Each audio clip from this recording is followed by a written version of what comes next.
Hey everyone, welcome to Dr. Sleep.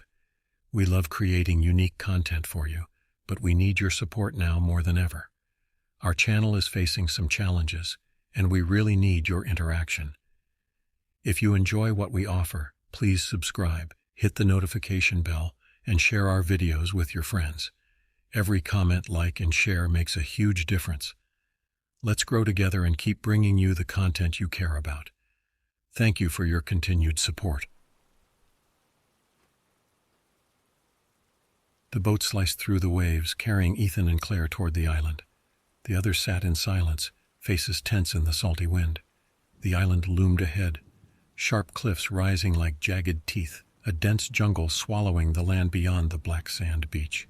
The sky was a dull, oppressive gray, and despite the midday hour, the sunlight barely warmed their skin. Claire shifted uneasily on the wooden bench. "Are we sure about this?" she whispered. Ethan exhaled, rubbing his hands together. 6 weeks, Claire, and then we walk away debt-free. It was the only reason they had agreed to this, the hefty payout promised to each participant upon completion of the experiment. The details had been sparse, a study on human identity in isolation, no further explanation. Just a signature line on a contract that made Ethan's gut twist, though he hadn't admitted that to Claire. The boat scraped against the dock. Dr. Felix Monroe, the experiment coordinator, stepped forward. He was in his late 40s, sharp blue eyes peeking from behind thin-rimmed glasses. His lab coat flapped as he smiled, wide, toothy, practiced. "Welcome," he announced. "For the next 6 weeks, you are completely cut off. No phones, no outside contact. Everything you need is on the island. And most importantly," his smile faded, "no one leaves until the study is complete." Something about the way he said it sent a chill through Claire. The 12 participants, including Ethan and Claire, filed onto the dock. They were a mix: artists, academics, thrill-seekers. Some whispered nervously. Others, like the lanky man with a camera slung around his neck, grinned in anticipation. "You'll each have a cabin," Monroe continued as they followed him up a dirt path. "Food rations are stocked, and a communal dining hall is available at sundown. Otherwise, the island is yours. Observe, journal, experience." A few exchanged glances. Observe what? Claire swallowed hard as they reached the cabins, a semicircle of wooden structures near the jungle's edge. They looked sturdy, but something about their placement felt wrong. Too uniform, too watching. Ethan squeezed her hand. "It's fine," he muttered. Claire wasn't sure. That night she lay in their cramped cabin, staring at the ceiling. Ethan's breathing was slow and steady beside her, but sleep wouldn't come. Something about this place was off. The air was thick, the silence unnatural. No crickets, no birds, just the distant sound of waves against the shore. Then she saw it. Her shadow, stretched along the wooden floor, should have been still. But it wasn't. It moved, just the smallest shift, like something breathing. Claire's stomach clenched. She blinked hard, and it was still again. Had she imagined it? She turned onto her side, pressing close to Ethan for warmth. She didn't sleep that night. The morning sun did little to shake the unease lingering in Claire's chest. She stood outside their cabin, stretching her arms, as the other participants slowly emerged from their own lodgings. Ethan walked up behind her, pressing a quick kiss to her temple. "Sleep okay?" She hesitated. "Not really," he sighed. "It's just the new environment. Takes a while to adjust." Maybe he was right. Maybe she'd just been exhausted and seeing things. But she couldn't shake the feeling that something had watched her last night. Not Ethan, not the other participants. Something else. By midday, the group had settled into a routine. Some went swimming near the jagged rock formations on the beach. Others explored the jungle. A few, like Claire, lingered near the main clearing, preferring to stay close to the cabins. That was when Marcus noticed it. "Dude, what the hell is up with my shadow?" Marcus was an artist, early 30s, scruffy beard, paint stains under his fingernails. He stood near the fire pit, looking down at the ground. His shadow was wrong. At first, Claire thought it was just an illusion from the dappled light coming through the trees.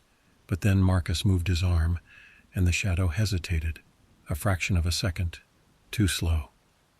Maybe it's just the sun, Ethan suggested. Weird angles or something. Marcus lifted his foot, wiggled it. His shadow didn't, not immediately. Claire's stomach twisted. The others started noticing it too. Their own shadows twitched strangely, lagging, reacting just a little too late. It's the experiment, the cameraman Devon said. Some sort of psychological trick. They're messing with our heads. Theories were tossed around, hidden projectors, hallucinogenic gas. But the sun began to set, and the unease remained. That night at dinner, Marcus barely spoke. He kept staring at his shadow, as if daring it to act on its own. Claire avoided looking at hers. After dinner, she and Ethan returned to their cabin. He stripped off his shirt, rubbing his neck. "Just stress," he murmured. "We're looking for patterns that aren't there." Claire sat on the bed, pulling her knees up. "Ethan, last night, my shadow moved on its own." He turned to her, eyes skeptical. "You were half asleep." "I saw it," her voice cracked. Ethan sighed. "It's an experiment, Claire. Mind games. You can't let it get to you." He turned off the light, climbed into bed. Claire stayed awake, watching the darkness crawl across the walls. At some point, exhaustion took her. Then she woke to the feeling of something moving, not in the cabin, on the floor. Her shadow stretched toward the door, shifting. Claire's breath hitched. The shadow jerked back into place, like it had been caught. She didn't sleep for the second night in a row. Morning dawned pale and gray, the sunlight barely penetrating the thick canopy above. Claire sat by the cabin window, fingers wrapped tightly around a chipped coffee mug. Ethan was outside, talking with the others. Their voices rose and fell, tense murmurs carried by the damp air. By the time she joined them, the group had gathered around Marcus's cabin. The door hung ajar, swaying slightly in the breeze. "Marcus," Devon called, but only silence answered. Ethan peered inside, frowning. "He's not here. Didn't see him at breakfast either." Claire shivered. "Maybe he went for a walk." They spread out, searching the beach, the jungle's edge, even the rocky cliffs overlooking the ocean. But there was no trace of Marcus. No footprints in the sand, no signs of a struggle. His art supplies were still neatly stacked in the corner of his cabin, untouched. Monroe appeared, clipboard in hand, his face impassive. "The island is vast. It's not uncommon for participants to seek solitude." "That's not solitude," Devon snapped. "That's missing." The coordinator's gaze was unsettlingly calm. "We must respect each participant's boundaries. They may return when they are ready." As the group reluctantly dispersed, Claire noticed something inside Marcus's cabin, on the wooden floor near the bed. A dark smudged silhouette.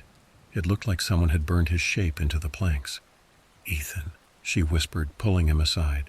"Look." His eyes widened. "What the hell?" They touched it, fingers coming away clean. No ash, no soot. Just the haunting imprint of a man who no longer existed. Dinner that night was a subdued affair. The participants picked at their food, eyes darting toward the darkening windows. Claire could barely eat, her mind replaying Marcus's fading reflection, his shadow moving independently. Monroe remained unbothered, calmly consuming his meal. His composure was maddening, a stark contrast to their mounting dread. That night, Claire sat on the cabin steps, watching the moonlight bleed over the trees. Ethan joined her, resting his hand on her shoulder. "We should leave," Claire murmured. "This isn't right. Marcus wouldn't just disappear."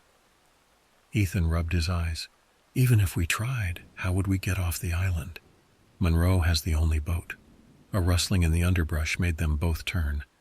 Claire squinted, heart pounding, but saw nothing, just shadows pooling under the trees, shifting as the wind swayed the branches. Then she saw it.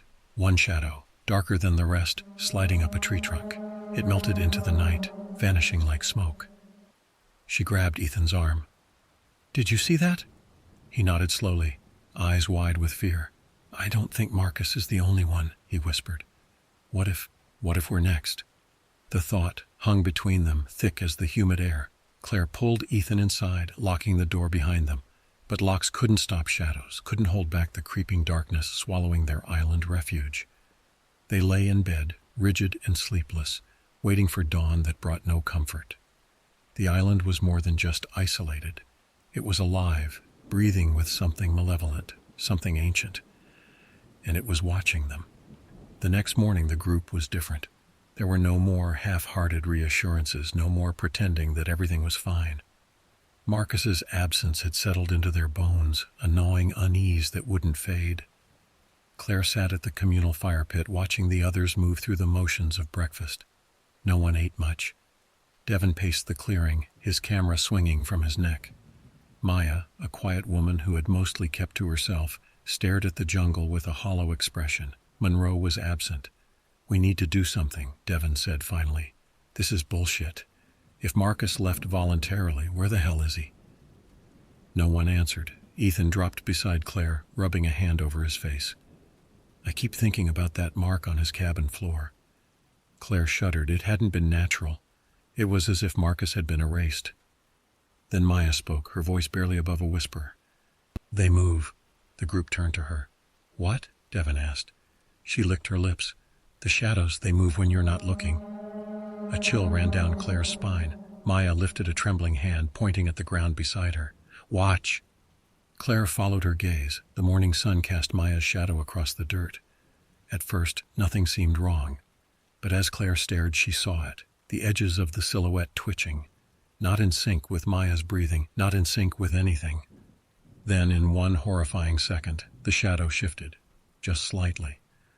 A jerk of movement that had nothing to do with Maya herself. Claire sucked in a breath, stepping back so fast she nearly tripped. "Jesus," Ethan muttered. Maya nodded slowly. "I noticed last night. At first I thought I was imagining it, but then..." She looked up, her eyes shining with fear. "I think they're watching us." A sharp crack sounded from the jungle. The group whipped around, staring into the dense foliage. The trees stood motionless, no animals, no wind. Just the thick, suffocating silence that had begun to feel all too familiar. Devon lifted his camera and snapped a photo. He glanced at the screen, then frowned. "That's weird," he muttered. Claire leaned over. "What?" He flipped the camera around. The photo was of the clearing, the jungle's edge, but where the shadows of the trees should have been, there was nothing, just emptiness, like the darkness had been cut out of the image. "Could be a lens issue," Ethan said, but his voice lacked conviction. Claire met his gaze. She knew they were past explanations now, past logic. The island wasn't just playing tricks on them. It was changing them, or worse, waiting for them to change on their own. And as Claire glanced down, her own shadow quivered, just slightly, like it was laughing. By the time the sun dipped below the horizon, no one wanted to be outside. Claire sat on the edge of the bed, knees drawn to her chest. The single lantern in their cabin flickered weakly, casting a dim glow on the wooden walls.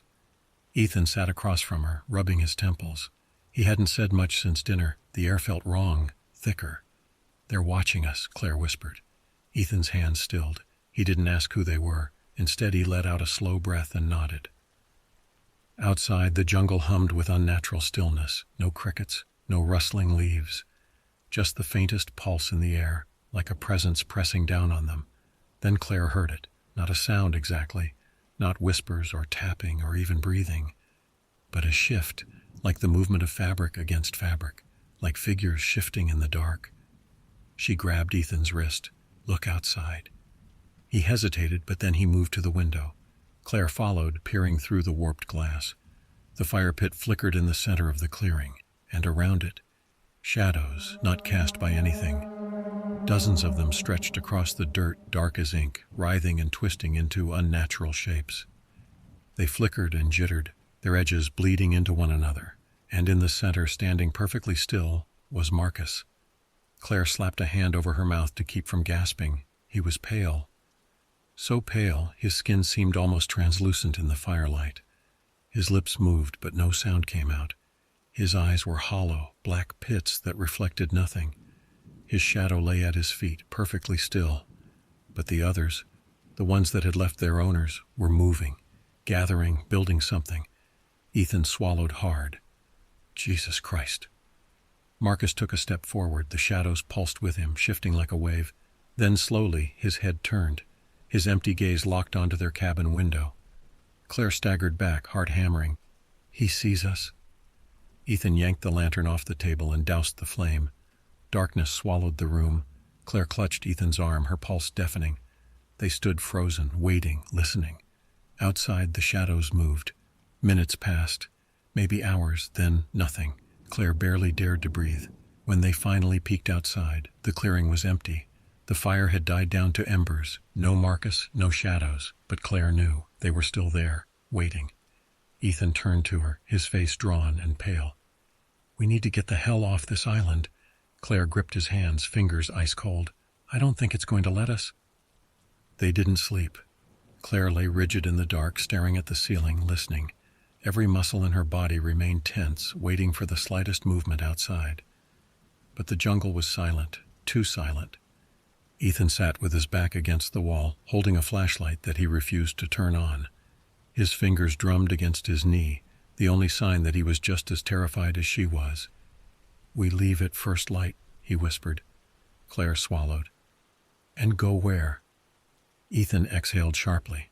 "I don't know, but I'm not waiting around to become one of them." She didn't argue. Something had happened to Marcus, something unnatural. And if what she'd seen outside the night before was real, if those shifting shadows were more than just tricks of the firelight, then running might not be an option at all. The thought made her skin crawl. She squeezed her eyes shut, but as exhaustion dragged her down, sleep came in short, fitful waves. Then just before dawn, she woke to Ethan's whisper. "Claire." She blinked, her body cold with sweat. Ethan crouched by the window, peering out through a gap in the curtain. His breathing was too fast. "Look," he whispered. Claire hesitated before crawling toward him. Her stomach twisted as she followed his gaze. Out in the clearing, another cabin door hung open. Not Marcus's, Maya's, and Maya was standing in the doorway, staring out into the jungle. The fire pit embers cast her in a faint orange glow, just enough to make out the slackness of her features. Her arms hung limply at her sides, her body unnaturally still. "Maya?" Claire breathed. Then Maya moved, not a step, not a turn. She tilted. Her body bent slightly to the left, her head slumping at an impossible angle, like something was pulling her. Then with a slow, sickening lurch, her shadow peeled away. Claire gasped. It slithered across the dirt, detaching from her feet like oil dripping from a surface. It hesitated only for a second before it ran. It moved like a living thing, darting toward the jungle, slipping between the trees. Maya didn't react. She stood there, her face blank, empty, utterly devoid of her. Ethan grabbed Claire's wrist, his grip tight. "We're leaving now." Claire tore her gaze from Maya's vacant eyes. "What about the others?" Ethan's jaw clenched. "I don't think there are others anymore." A sudden scream tore through the night. Not Maya, someone else, then another, and another. One by one, the remaining participants' voices rose into a chorus of terror, filling the island, echoing into the trees. And then, just as suddenly, silence. Claire pressed her hand against her mouth, trying not to sob. Ethan turned to her, eyes wild. "We're out of time." The silence after the screams was worse than the screams themselves. Claire's breath came in short, shaky gasps. Ethan had one hand clenched around her wrist, his grip iron tight, his other hand gripping the flashlight like a weapon. Neither of them spoke. Neither of them moved. The night pressed in around them, thick and suffocating. The air felt wrong, charged with something unnatural, like a storm was about to break. But there was no thunder, no wind, just that waiting stillness. Then slowly Claire pulled away from Ethan and crept toward the door. "Claire," she raised a finger to her lips. She had to see. Bracing herself, she cracked the cabin door open an inch, just enough to look out at the clearing. Maya was gone. The door to her cabin still stood open, the fire pit embers still glowing faintly, but there was no sign of her, no footprints, no movement. Just a thick darkness pooling at the jungle's edge. She squinted, her stomach twisting. It wasn't just darkness, it was them. The shadows had gathered, a rippling, writhing mass stretching along the ground, their edges flickering like disturbed water. They were alive. Claire slammed the door shut and turned to Ethan, her hands shaking. "We have to go now." He didn't argue. He just grabbed their packs and threw them over his shoulders. "We head for the beach, try to find Monroe's boat." Claire hesitated. "And if it's not there?" Ethan looked at her, and for the first time she saw real, raw terror in his eyes. "Then we swim."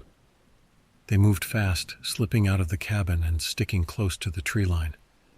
The clearing was eerily empty now. No signs of struggle, no blood, nothing but the fire pit smoldering down to ash. The other cabin stood silent. No movement, no sound, as if the island had already swallowed them whole. They didn't call out, didn't dare. Every instinct screamed at Claire to run, but they forced themselves to move slowly, cautiously, keeping to the shadows. Real shadows, the ones that still belonged to the trees. They were halfway to the jungle path when Ethan stiffened. Claire followed his gaze. Near the tree line, standing perfectly still, was Monroe. His back was to them, his posture unnaturally rigid. His arms hung limply at his sides, as if he were a puppet whose strings had been cut. Claire's stomach twisted. Dr. Monroe? Slowly he turned. His face was pale. His eyes were gone, just smooth, blank skin where they should have been. And behind him, spreading out in every direction, was the colony. Not just moving shadows, people. Or at least what used to be people. Their forms were stretched and warped, their faces featureless, their bodies merging with the shifting black mass beneath them. They moved together in eerie, silent unison, a collective tide of nothingness, a void that had learned to walk. And then Monroe spoke. His mouth didn't move. The voice didn't come from him. It came from all of them. "You were never meant to leave." Ethan grabbed Claire's wrist and yanked her backward just as Monroe, or whatever he had become, took a step toward them. The colony moved with him. Their bodies, if they could even be called that anymore, drifted forward in perfect fluid silence. No footsteps, no rustling, just an unnatural glide, like they weren't walking but being pulled. Claire's heartbeat hammered against her ribs. "Run," Ethan breathed. She didn't need to be told twice. They bolted toward the jungle path, feet kicking up damp leaves as they tore through the underbrush. Branches lashed at Claire's arms, vines snagged at her ankles, but she didn't stop. Behind them, the colony followed. No screams, no shouts, just that eerie, shifting movement, as if the darkness itself had decided to pursue them. Ethan cursed as he nearly tripped over a root. Claire grabbed his arm, steadying him, and they pressed forward, their breath ragged. "We're close," Ethan panted. "The beach is just ahead." Claire didn't dare look back. She could feel them behind her, pressing in, closing the distance. The jungle had grown impossibly dark, the canopy overhead blotting out the moonlight. Then through the trees, the beach. Moonlight glinted off the water, the black sand stretching toward the horizon. Claire's heart leapt until she saw the dock. Empty, no boat, no escape. Ethan skidded to a stop beside her, his breath coming in short gasps. "Shit! Shit!" Claire turned in a frantic circle. "Where is it? Monroe's boat was here." Ethan's face twisted. He knew. The realization sank in like a stone. Monroe, the real Monroe, had never planned to let them leave. And now he was one of them. The jungle behind them rustled. The colony was near. Claire spun toward the ocean. "We swim." Ethan hesitated only a second before nodding. They sprinted for the water. Claire hit the surf first, gasping as the icy waves crashed against her legs. She pushed forward, kicking off the sand, dragging herself into deeper water. Ethan followed, his stroke strong but frantic. Then the tide changed, a pull, a force unlike any current she had ever felt. Claire gasped as something beneath the water tugged at her legs, yanking her downward. She fought, thrashing against the unseen grip, but it was everywhere. Not hands, not seaweed, shadows. The darkness stretched beneath the waves, reaching for them, wrapping around their ankles, their wrists, pulling them under. Ethan cried out, his fingers clawing at the surface as he fought to stay above water. Claire's vision blurred as the cold wrapped around her, seeping into her skin. The ocean wasn't the escape they had hoped for. It was part of it, part of them. The colony was not just on the island, it was everywhere, and it was waiting. Claire's lungs burned as she kicked against the impossible weight dragging her down. Cold tendrils wrapped around her ankles, her wrists, pulling her deeper into the black abyss below. The water was no longer just water. It was thick, suffocating, alive. Through the churning waves, she saw Ethan struggling. His arms flailed against the tide, his face contorted in panic. His mouth opened in a desperate gasp, but no sound escaped, just a stream of bubbles vanishing into the dark. No, Claire twisted, her hands clawing at the water, searching for something, anything to hold on to. Her fingers brushed against something slick and solid, and for a horrifying moment she thought it was a rock, until it moved. A face stared back at her through the water, or at least something that used to be a face. It was smooth, featureless, except for the faint suggestion of where eyes and a mouth should be, shifting like ink suspended in water. It wasn't human anymore. It was one of them. Claire's scream never reached the surface. A surge of panic shot through her, sharp and hot, overriding the cold that seeped into her bones. With one final desperate lunge, she ripped her arm free from the shadows and kicked upward. The surface exploded around her as she broke free, gasping for air. "Ethan!" she choked. He was barely above water, his face pale, his body thrashing weakly. Claire lunged toward him, grabbing his arm, pulling with everything she had. "Fight it!" she screamed. "Don't let them take you!" For a moment he didn't respond. His eyes were unfocused, distant. Then, with a shuddering breath, something snapped inside him. His hands gripped hers, strong and desperate. Together they kicked toward the shore, the pull of the shadows growing weaker the closer they got to land. Finally, the tide spat them onto the black sand, coughing and gasping. Claire rolled onto her back, chest heaving, every muscle trembling. She could barely process what had just happened. Ethan groaned beside her, his hand clutching at the sand. "Did we—" he coughed. "Did we get away?" Claire sat up, her body screaming in protest. The ocean was still, too still. Her pulse pounded in her ears as she scanned the beach. The jungle loomed behind them, silent and dark. And then she saw them, the colony, standing at the tree line, perfectly still. Their featureless heads tilted, their hollow gazes locked onto her and Ethan. And Monroe, his blank, unnatural form at the center, took a step forward. "You cannot leave." The words came from all of them at once, not spoken, not heard, felt. A deep, consuming pressure in Claire's skull, in her bones. Ethan pulled her to her feet, his grip tight. "We need fire." Claire blinked, breath hitching. "What?" He turned to her, eyes burning with something fierce, something human. "They're shadows, Claire." His voice was hoarse. "We need to burn them." Ethan's words snapped something awake inside Claire. Fire. It was so simple, so obvious. And yet the colony had let them run, let them fight, because it knew. No one ever thought of fire until it was too late. Not this time. Claire's eyes darted to the remains of the fire pit, still glowing with smoldering embers. Not much, but enough. She sprinted toward it, snatching up a half-burned branch. The moment her fingers wrapped around it, the colony moved, not walking, not running, rushing, like a tidal wave of darkness surging toward them. "Ethan!" she screamed, tossing him another burning stick. He caught it just as the first shadow lunged, Marcus, or the thing that had once been Marcus, its arms stretching unnaturally toward him. Ethan swung the branch, the flames licking the air as it connected with the thing's chest. The reaction was instant. The shadow recoiled violently, twisting, writhing, a screeching vibration rippling through the air. Not a sound, not exactly, but something Claire felt deep inside her skull. It wasn't just afraid. It was angry. More of them came. Dozens. The entire colony, a mass of shifting, quivering darkness. Their hollow faces turned toward the fire. Claire swung wildly, the flames casting flickering light against the jungle. She barely had time to register their fear before Ethan grabbed her hand. "The dock!" he shouted. They ran, their torches burning through the night. The shadows thrashed, scattering as they passed, the fire keeping them at bay. But the moment their flames flickered low, the darkness surged closer. The dock loomed ahead, barely visible in the moonlight. And a boat, not Monroe's, something older, wooden, rotting, covered in vines, as if it had been abandoned for decades. Claire didn't care. She leapt onto the deck, grabbing the oars as Ethan shoved them off the dock.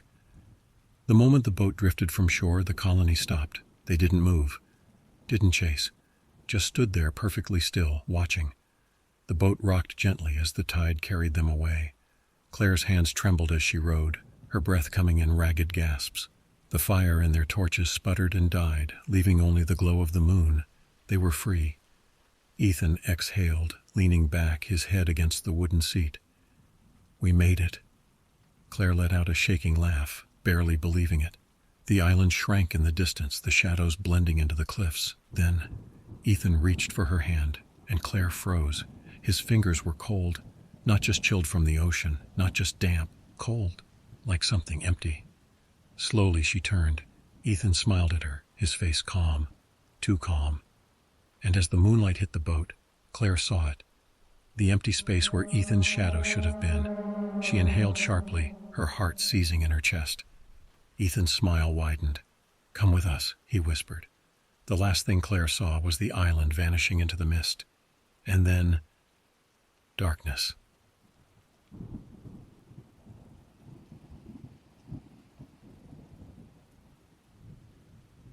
When I stumbled upon the post deep within the recesses of the dark web, I initially dismissed it as another internet hoax, a fantastical story crafted to intrigue and deceive.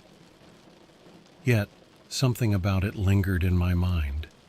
The post claimed that the Great Pyramid of Giza, one of humanity's most mysterious and iconic structures, was not just an ancient tomb, but an alien embassy housing advanced technology and a portal to another world. I've always been fascinated by the unexplained, and my curiosity got the better of me. I joined an online forum dedicated to this theory, and found myself in the company of individuals who claimed to have insider knowledge about the pyramids. Among them was a user named Pharaoh X, who said they had access to confidential documents from the Egyptian government, detailing a secret expedition to explore hidden chambers within the Great Pyramid. As days turned into weeks, I became more involved with the group, participating in late-night discussions and poring over grainy, supposedly leaked images of the pyramid's interior. My skepticism slowly faded as I became convinced there might be some truth behind these wild claims. Eventually, an opportunity presented itself. A small expedition organized by Pharaoh X and a few others was planning to visit the Great Pyramid. They needed someone to document the journey and share the findings with the world. I was hesitant, but the thrill of adventure and the chance to uncover a cosmic mystery proved irresistible. After making arrangements, I found myself boarding a flight to Cairo. Upon arrival, I met the rest of the team: Sarah, an archaeologist; Malik, a local guide; and Dr. Keller, a physicist with a particular interest in ancient technologies. We spent the night in a modest hotel near the pyramid complex, reviewing our plan. The official story was that we were a group of academics studying the pyramid's construction techniques. This cover allowed us to gain access to areas usually off-limits to tourists. The next morning, the sun rose over the desert, casting long shadows across the ancient stones as we approached the Great Pyramid. Standing before it, I was struck by its sheer size and majesty. The sense of history was palpable, as if the stones themselves held untold stories waiting to be uncovered. Our journey began in the well-known passageways that lead to the King's Chamber, a room I had seen countless times in documentaries. Yet, we weren't here for the tourist tour. Armed with detailed maps provided by Pharaoh X, we searched for a hidden entrance that supposedly led deeper into the pyramid's structure. After hours of careful exploration, we found a narrow passage concealed behind a crumbling wall. Malik and Sarah set to work, using small tools to widen the opening just enough for us to slip through. As I squeezed into the dimly lit tunnel, a sense of exhilaration and dread washed over me. What secrets lay ahead? The air was thick with dust and silence as we descended deeper into the labyrinthine corridors, our flashlights casting eerie shadows on the ancient stone walls. The further we ventured, the more intricate the carvings became. They depicted strange humanoid figures with elongated heads, their hands raised as if in greeting or worship. The hieroglyphs surrounding them were unlike any I had seen before, an unfamiliar script that seemed almost otherworldly. Dr. Keller, who had been quietly observing the symbols, suddenly stopped. "These look like star maps," he whispered, his voice echoing softly. "If I'm right, they're showing a constellation that doesn't exist yet, as if predicting a future alignment." His words sent a shiver down my spine. The idea that ancient builders might have had knowledge of the cosmos far beyond our current understanding was both thrilling and terrifying. After what felt like an eternity, We reached a massive stone door, engraved with more of the mysterious symbols. Sarah approached it with a sense of reverence, tracing the carvings with her fingertips. "This is it," she murmured. "The entrance to the chamber Pharaoh X told us about." We worked together to push the door open, revealing a vast chamber illuminated by an eerie blue light emanating from the walls. The air inside felt different, charged with an energy that seemed to hum through the stones themselves.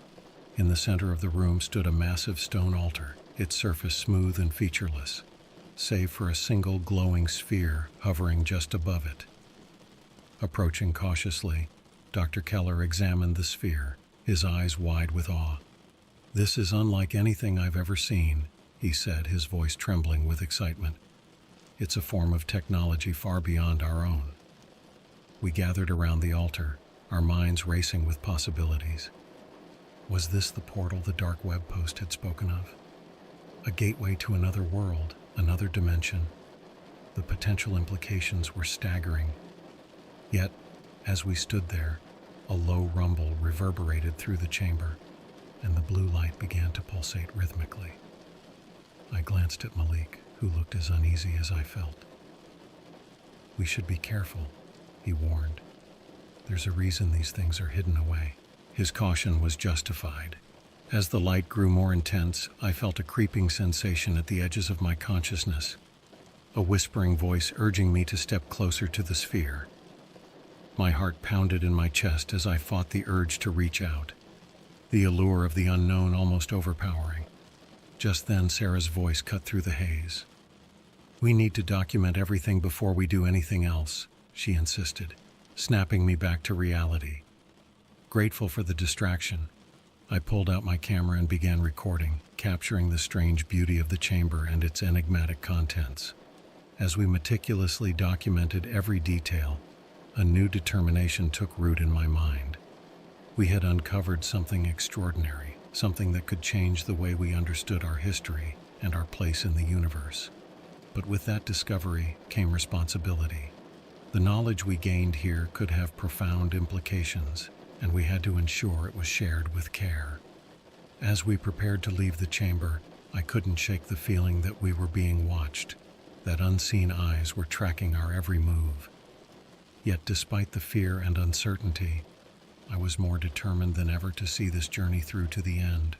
Whatever lay ahead, I knew we had to face it together.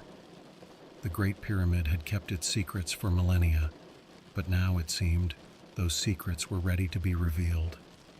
And as we stepped back into the labyrinthine corridors, I knew our expedition was far from over.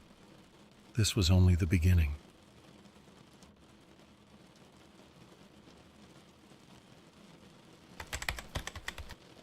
The discovery in the chamber weighed heavily on my mind as we retraced our steps through the labyrinthine corridors of the Great Pyramid. The knowledge that we had stumbled upon something so profound was both exhilarating and terrifying. What we had seen was beyond the scope of human understanding, and the implications were daunting. The Great Pyramid, revered for centuries as a monument to ancient human achievement, now appeared to be much more than that, a beacon for something otherworldly. Once we emerged from the hidden passage and re-entered the more familiar parts of the pyramid, I was grateful for the fresh air and sunlight. The world outside felt unchanged, oblivious to the monumental discovery we had just made. But within our small group, the atmosphere was electric with unspoken questions and possibilities. We returned to our hotel that evening, each of us lost in our thoughts. As night fell over Cairo, the city lights twinkling in the distance, we gathered in my room to discuss our next steps. The enormity of our discovery weighed heavily on us, and we knew we needed to approach the situation with caution and responsibility. Dr. Keller was the first to speak. "The sphere we saw in that chamber is something unlike anything I've ever encountered," he said, his voice filled with wonder. "If it's truly a piece of advanced technology, it could change everything we know about human history and our place in the universe." Sarah nodded, her eyes alight with excitement. "This could be the key to unlocking the mysteries of the pyramids and their true purpose. We need to document everything carefully and ensure this knowledge is shared with the world." Malik, our guide, looked more apprehensive. "We must be careful," he warned. "The secrets of the pyramids have been guarded for millennia. There may be forces that do not wish for this knowledge to be revealed." His words cast a shadow over our discussion, reminding us of the potential dangers we faced. But even as doubt and fear crept in, my resolve only strengthened.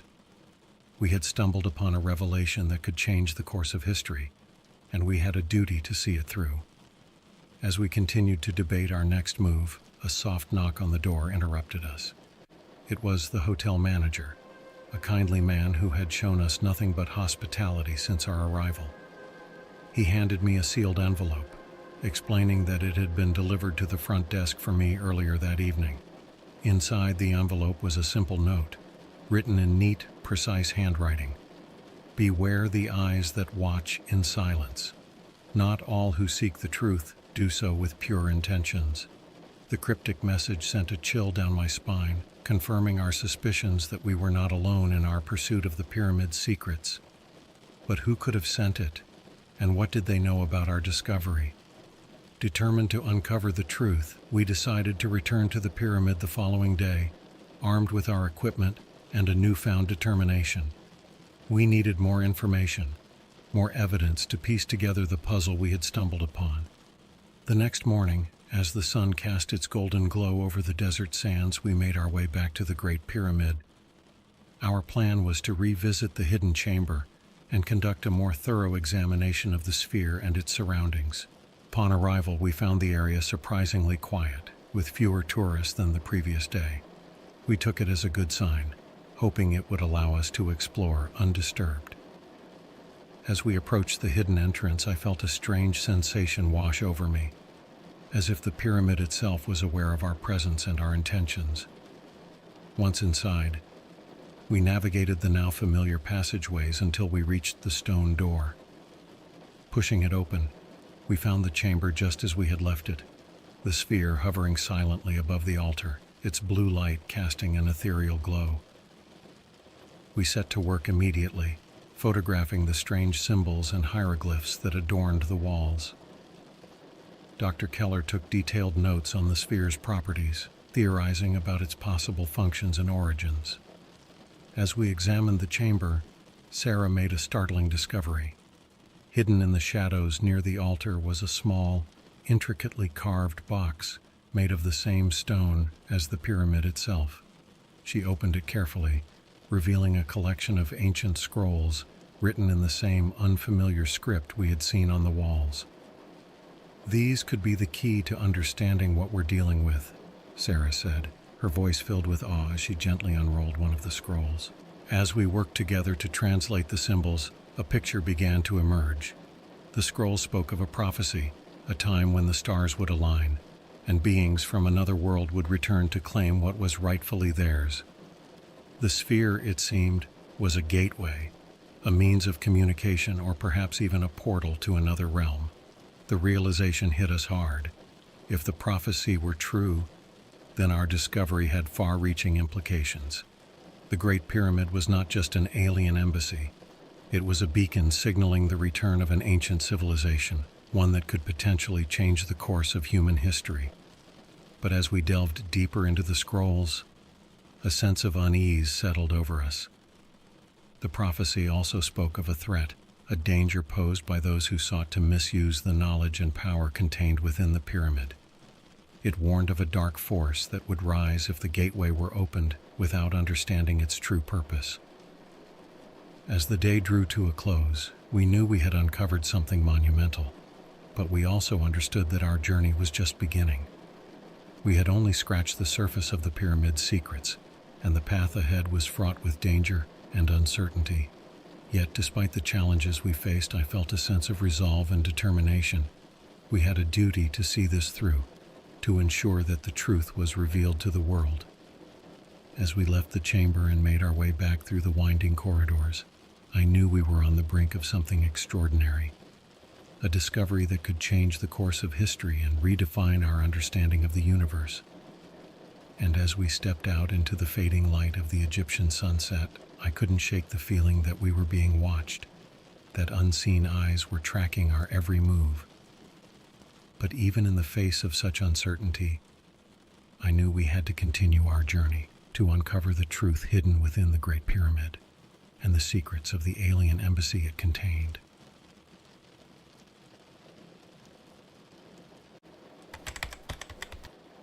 Our return to the hotel was marked by a mix of excitement and apprehension. The discoveries we made in the hidden chamber of the Great Pyramid were nothing short of revolutionary, but the cryptic warning I received and the eerie sensation of being watched cast a shadow over our achievements. That evening, we gathered once again to discuss our findings. Sarah had managed to decipher more of the ancient scrolls, and the details were both fascinating and unsettling. According to the texts, the Great Pyramid served as a communication hub for an advanced civilization from another world. This civilization had once interacted with the ancient Egyptians, sharing knowledge and technology that allowed them to build such monumental structures. The scrolls suggest that the beings are not malevolent, Sarah explained, her eyes reflecting a mix of excitement and concern. But there are those who wish to exploit their knowledge for their own gain, and that's where the danger lies. Dr. Keller nodded thoughtfully. If these beings truly exist and have the power to travel between worlds, we need to be extremely cautious. The potential for misuse is enormous. Malik, who had been quiet during our discussion, spoke up. We need to consider the implications of revealing this information. If word gets out, it could lead to chaos, especially if people with less than honorable intentions get involved. His words hung heavily in the air. We were standing at the precipice of a discovery that could change the world. But with that discovery came immense responsibility. We needed to tread carefully and ensure that our actions were guided by integrity and wisdom. The next morning, we returned to the Great Pyramid with renewed determination. We had decided to spend the day gathering as much information as possible, focusing on understanding the sphere's purpose and the true meaning behind the prophecy. As we approached the pyramid, the morning sun cast long shadows across the sand, creating an almost mystical atmosphere. We made our way back to the hidden chamber, feeling a sense of urgency to uncover more of its secrets. Inside, the sphere continued to emit its soft blue light, casting an ethereal glow over the chamber. Dr. Keller set up a series of instruments to measure the sphere's energy output and attempt to determine its function. Meanwhile, Sarah and I focused on photographing and documenting every detail of the chamber and its inscriptions. As we worked, the air in the chamber seemed to thrum with an energy that was almost palpable. It was as if the pyramid itself was alive, aware of our presence and our intentions. I couldn't shake the feeling that we were on the brink of something extraordinary, a revelation that could redefine our understanding of history and humanity's place in the cosmos. While examining one of the walls, Sarah discovered a hidden panel that opened to reveal a set of levers and gears, intricately crafted and astonishingly well preserved.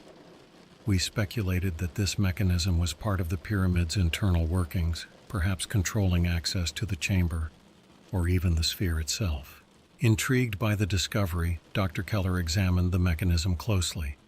This technology is far more advanced than anything that should have existed during the time of the pharaohs, he remarked, his voice tinged with awe. If this is indeed a product of alien engineering, it's no wonder the Egyptians revered these beings as gods. With great care, we decided to activate the mechanism, curious to see what it might reveal. As we manipulated the levers, the chamber resonated with a low hum, and the walls began to shift, revealing a hidden passageway leading deeper into the pyramid. Our hearts raced with anticipation as we entered the passageway, which led to another chamber even more astonishing than the first. This room was filled with artifacts that seemed to defy explanation, intricately carved stones that glowed with an inner light, metallic devices that emitted soft melodic tones, and a large circular portal that dominated the far wall. The portal was unlike anything we had ever seen, its surface shimmering with a kaleidoscope of colors that shifted and changed in mesmerizing patterns. It was clear that this was the centerpiece of the chamber, the gateway mentioned in the prophecy. As we stood before the portal, a sense of awe and reverence washed over us. We were standing at the threshold of a doorway to another world, a testament to the incredible knowledge and technology of the beings who had once visited Earth. Dr. Keller approached the portal with cautious curiosity, his scientific mind racing with possibilities. This could be a bridge between dimensions, a way to traverse vast distances in the blink of an eye, he mused, his eyes fixed on the swirling colors. But even as we marveled at the portal's beauty and mystery, a sense of foreboding crept over us. The scrolls had warned of a dark force that could rise if the gateway were opened without understanding its true purpose. We knew we had to proceed with caution, ensuring that our actions were guided by wisdom and respect for the knowledge we had uncovered. As we continued to explore the chamber, documenting every detail, I couldn't shake the feeling that we were being watched, that unseen eyes were observing our every move. The warning in the note I received echoed in my mind, reminding me that not all who sought the truth did so with pure intentions. We left the pyramid that day with a profound sense of wonder and responsibility. The secrets we had uncovered were beyond anything we could have imagined, and the path ahead was fraught with challenges and uncertainties. But even in the face of the unknown, I felt a sense of determination and purpose. We had a duty to uncover the truth and share it with the world, to ensure that the knowledge we had gained was used for the betterment of humanity. As we returned to the hotel, the Egyptian sun setting in the distance, I knew that our journey was far from over. We had only just begun to unravel the mysteries of the Great Pyramid, and the revelations we had uncovered were only the beginning of a story that would change the world.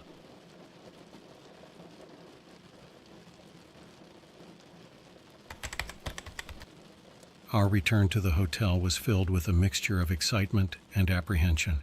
We knew we were standing on the brink of a discovery that could reshape our understanding of history and humanity's place in the cosmos.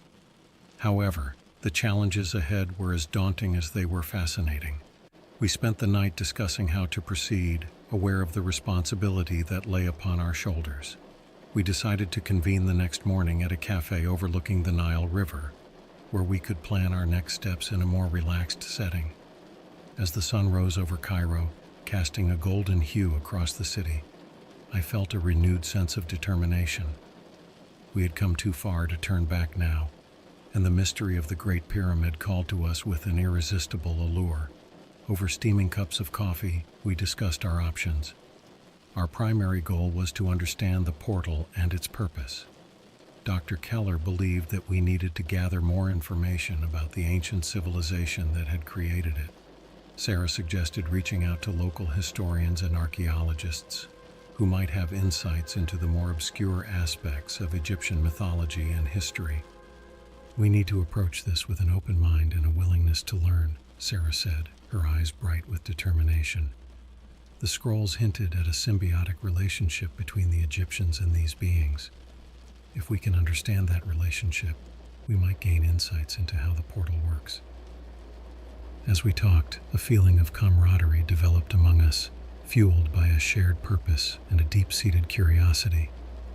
Malik, our guide, had contacts in the local archaeological community, and he agreed to arrange meetings with experts who could help us.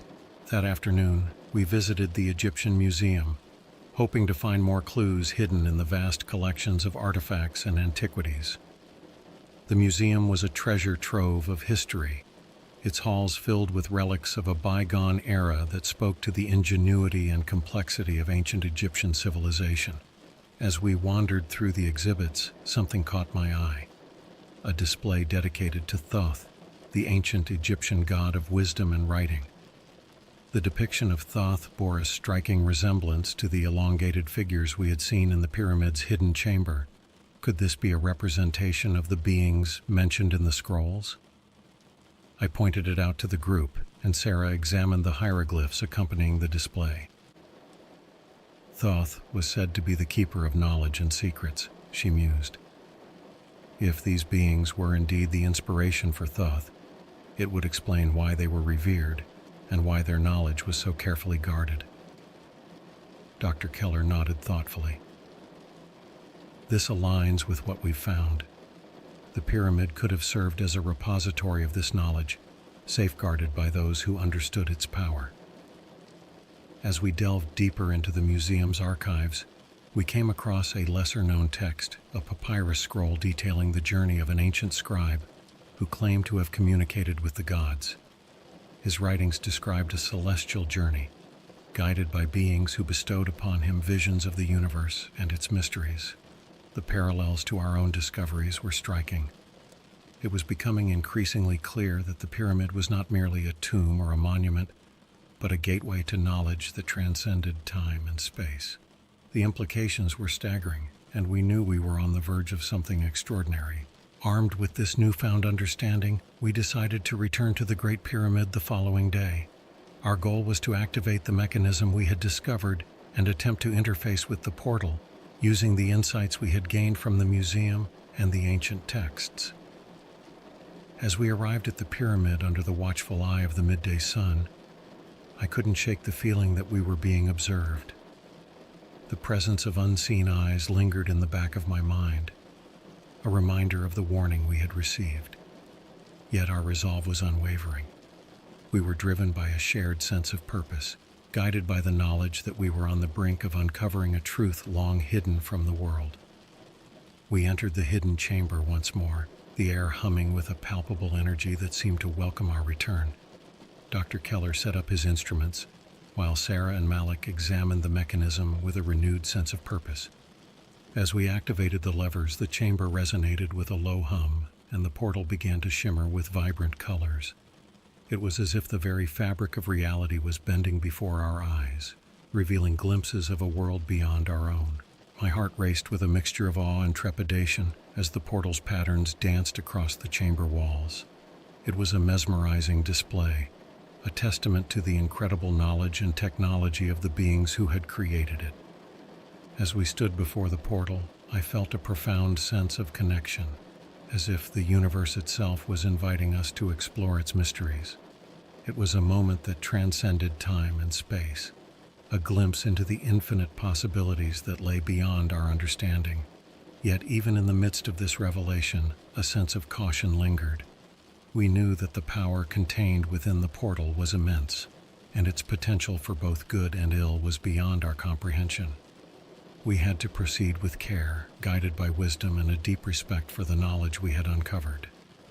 As we prepared to leave the chamber, a sense of purpose filled my heart. We had uncovered something extraordinary, a truth that could reshape the world and redefine our understanding of the universe.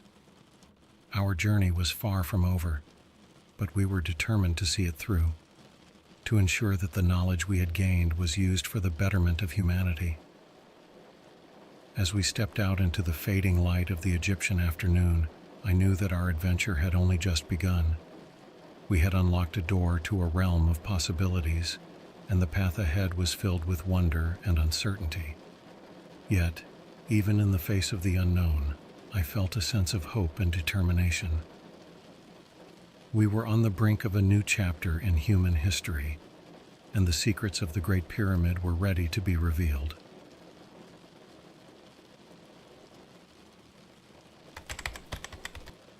The revelations we had uncovered in the Great Pyramid were nothing short of extraordinary. As we stood on the brink of a discovery that could redefine our understanding of history and the cosmos, the weight of responsibility pressed upon us. We had been entrusted with knowledge that could change the world, and the path ahead was fraught with both promise and peril. After our latest expedition into the hidden chamber, we returned to the hotel, our minds racing with possibilities. That evening we gathered in the hotel's quiet courtyard, discussing how to share our findings with the world. The stakes were high, and we knew that we had to tread carefully. The potential impact of this discovery is enormous, Dr. Keller said, his voice filled with both excitement and caution. If we reveal this information too hastily, it could lead to misunderstandings or even exploitation. Sarah nodded in agreement. We need to ensure that the knowledge we've uncovered is used responsibly. This is a part of our shared human heritage, and it should benefit everyone. Malik, always the voice of reason, added, "We must also be aware of those who would use this knowledge for their own gain. We've seen what people will do for power and control. With these thoughts in mind, we devised a plan to present our findings to the world. We agreed to start by reaching out to a select group of trusted academics and researchers who could help us validate our discoveries and ensure that they were shared ethically. The next morning, we visited the American University in Cairo, where Dr. Keller had connections in the physics and archaeology departments. We met with professors who were open-minded and curious, individuals who could appreciate the magnitude of our discoveries without jumping to sensational conclusions. As we shared our findings, the professors listened with rapt attention, their eyes widening in amazement. The evidence we presented, the photographs, the translations of the scrolls, and the recordings of the chamber, left them awestruck. "This is unlike anything we've ever encountered," one professor remarked, his voice tinged with awe. "If what you're saying is true, it could change everything we know about ancient civilizations and their interactions with other worlds." Dr. Keller nodded. "That's precisely why we need to approach this carefully. The knowledge we've uncovered has the potential to reshape our understanding of history and humanity's place in the universe." The professors agreed to help us organize a symposium, a gathering of experts from various fields who could assess our findings and explore their implications. We knew that bringing together minds from diverse disciplines would be essential to understanding the full scope of our discovery. Over the next few weeks, preparations for the symposium were underway. The event would be held at the university, bringing together leading scholars from around the world. Our goal was to create an open and collaborative environment where ideas could be exchanged freely and responsibly. As the day of the symposium approached, I felt a mix of anticipation and trepidation. We were on the cusp of sharing our discoveries with the world, and the potential for both wonder and controversy was immense. But I was also filled with a sense of hope, a belief that our journey had been guided by a purpose greater than ourselves. On the morning of the symposium, the university buzzed with excitement as scholars, researchers, and curious onlookers gathered to learn about the secrets of the Great Pyramid. The atmosphere was electric, charged with the promise of revelation and discovery. As we presented our findings, the room was filled with a sense of awe and wonder. The photographs of the hidden chamber, the ancient scrolls, and the shimmering portal captivated the audience, sparking discussions and debates about the nature of the universe and our place within it. Throughout the day, scholars exchanged ideas and theories, exploring the implications of our discovery from multiple perspectives. Some saw it as a testament to the ingenuity and curiosity of ancient civilizations, while others pondered the possibilities of interstellar communication and collaboration. The symposium was a resounding success, a testament to the power of knowledge and the potential for human understanding to transcend boundaries. We had succeeded in sharing our discoveries with the world, and the impact was profound. As the day came to a close, I felt a sense of fulfillment and gratitude. Our journey had been filled with challenges and uncertainties, but it had also been a journey of discovery and enlightenment. We had uncovered a truth that had been hidden for millennia, and we had shared it with the world in a spirit of openness and collaboration. As we left the university, the sun setting over Cairo in a blaze of colors, I couldn't help but feel that our journey was far from over. The mysteries of the Great Pyramid and the knowledge it contained would continue to inspire and challenge us, inviting us to explore the wonders of the universe and our place within it. And as we walked together through the city's bustling streets, I knew that we had embarked on a journey that would continue to unfold, revealing new insights and possibilities with each step we took. The secrets of the Great Pyramid had been unveiled, and the world would never be the same again.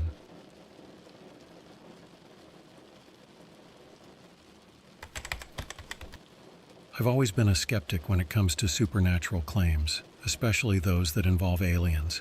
Living in Northern California, I often heard the rumors about Mount Shasta being a hotspot for UFO sightings and paranormal activity.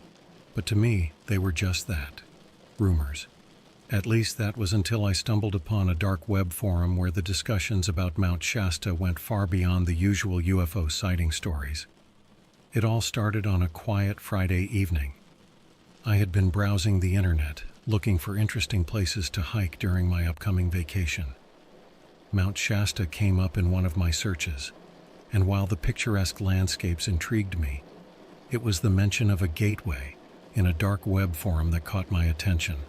The forum was filled with posts from users claiming that Mount Shasta was more than just a beautiful mountain. It was a gateway to an alien realm, guarded by a secretive cult. At first, I rolled my eyes at the idea, but as I read more, my curiosity grew. These weren't your typical conspiracy theorists. Many of them claimed to have witnessed strange occurrences in the area: mysterious lights, disappearing hikers, and bizarre symbols carved into the trees. One user, going by the name of Watcher22, had posted a detailed account of a supposed encounter with interdimensional beings while camping on the mountain. According to Watcher22, they had been hiking along a less traveled path when they stumbled upon a clearing with a large stone circle in the center. As night fell, strange symbols began to glow on the stones, and a shimmering portal appeared in the air. From this portal emerged tall, slender figures with glowing eyes, speaking in a language that seemed to vibrate in the air. Watcher22 claimed that these beings communicated a warning about a forthcoming invasion, urging them to find and close the gateway before it was too late. Intrigued, I decided to dig deeper. I spent the next few days scouring the forum, reading every post and trying to piece together any tangible evidence. I discovered that many of the users had attempted to uncover the truth themselves but were met with roadblocks, either from local authorities or mysterious strangers who warned them to stay away. It was at this point I decided to take a trip to Mount Shasta myself. Armed with a backpack, a camera, and a journal, I set out on what I initially thought would be just an exciting hike filled with beautiful vistas. Little did I know that my skepticism was about to be shattered. Upon arriving at Mount Shasta, the atmosphere felt different from any other hiking trip I'd been on. The air seemed charged with an unexplainable energy, and as I began my trek, I couldn't shake the feeling that I was being watched. I tried to dismiss it as paranoia from the stories I'd read, but the sensation was persistent. As I ventured deeper into the forest, I started noticing things that seemed out of place. Strange symbols carved into tree trunks, almost like runes, and peculiar arrangements of stones that appeared intentionally placed. The deeper I went, the more frequent these symbols became. After hours of hiking, I stumbled upon a clearing that looked eerily similar to the one described by Watcher22. In the center was a large stone circle, partially covered in moss and leaves, but the engravings on the stones were unmistakable. As I approached, a chill ran down my spine. It was as if the very air around the circle was vibrating with a low hum. Suddenly the hum intensified, and the stones began to glow faintly. I froze in place, a mix of fear and awe paralyzing me. My heart pounded in my chest as I slowly backed away, but my curiosity urged me to stay. I fumbled for my camera, determined to capture evidence of what I was witnessing. Just as I was about to take a picture, I heard a rustling in the bushes behind me. I spun around, half expecting to see a deer or a bear, but instead, I saw a group of people emerging from the trees. They were dressed in long dark robes with hoods that obscured their faces, and they moved silently toward me. Panic set in as I realized these were likely the cult members I'd read about. My first instinct was to run, but something held me in place. The group stopped a few feet from me, and one of them stepped forward, pulling back their hood to reveal an older woman with piercing blue eyes. "You shouldn't be here," she said, her voice calm yet firm. "This is a sacred place, and you are trespassing." I stammered an apology, trying to explain that I was just a curious hiker who had gotten lost. The woman's expression softened slightly, but there was still a hint of warning in her gaze. "Leave now," she instructed, "and speak of this to no one." With my heart pounding and my mind racing, I nodded and backed away slowly, turning to make my way back to the trail. I couldn't shake the feeling that I had stumbled upon something far beyond my understanding. as I made my way down the mountain. I couldn't help but wonder what would have happened if I had stayed in that clearing a moment longer. The hum of the stones still echoed in my ears, and the image of the cult members was burned into my mind. I knew I had to return and uncover the truth, no matter the risks.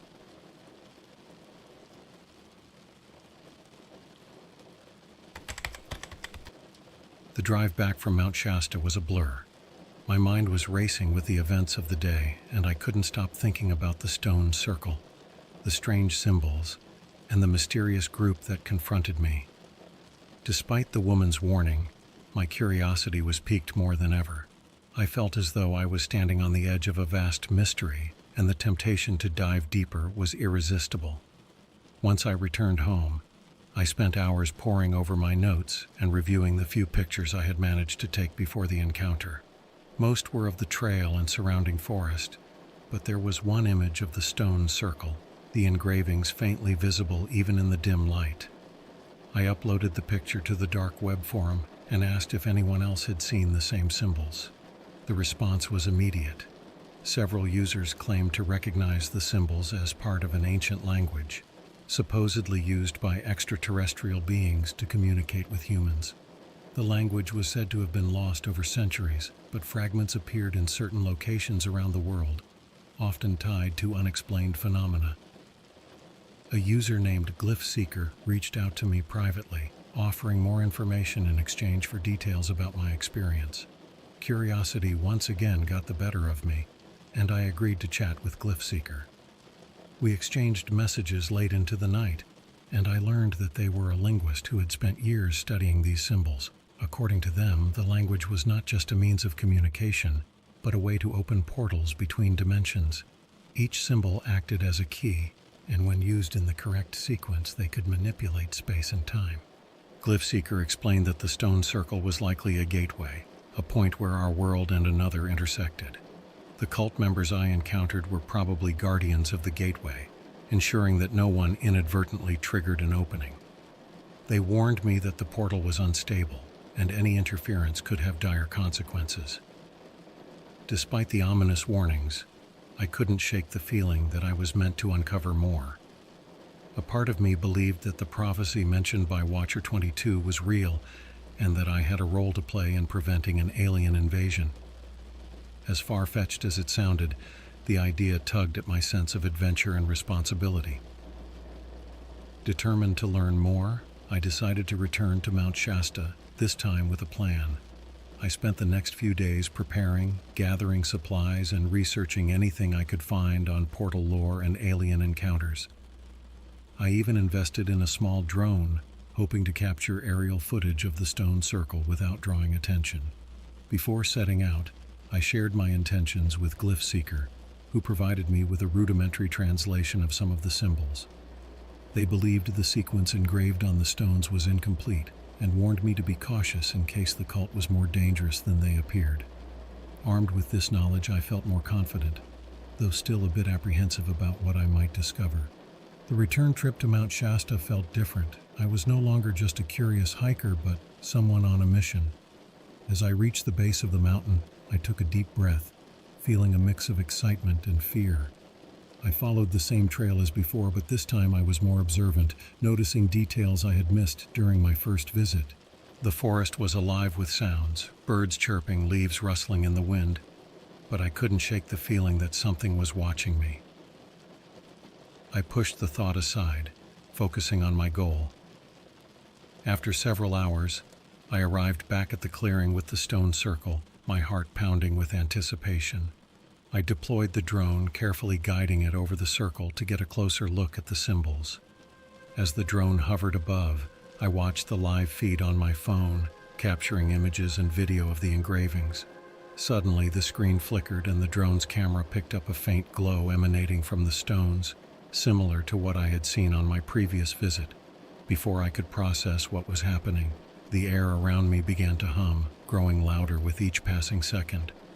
Panic surged through me as I realized the portal was beginning to activate.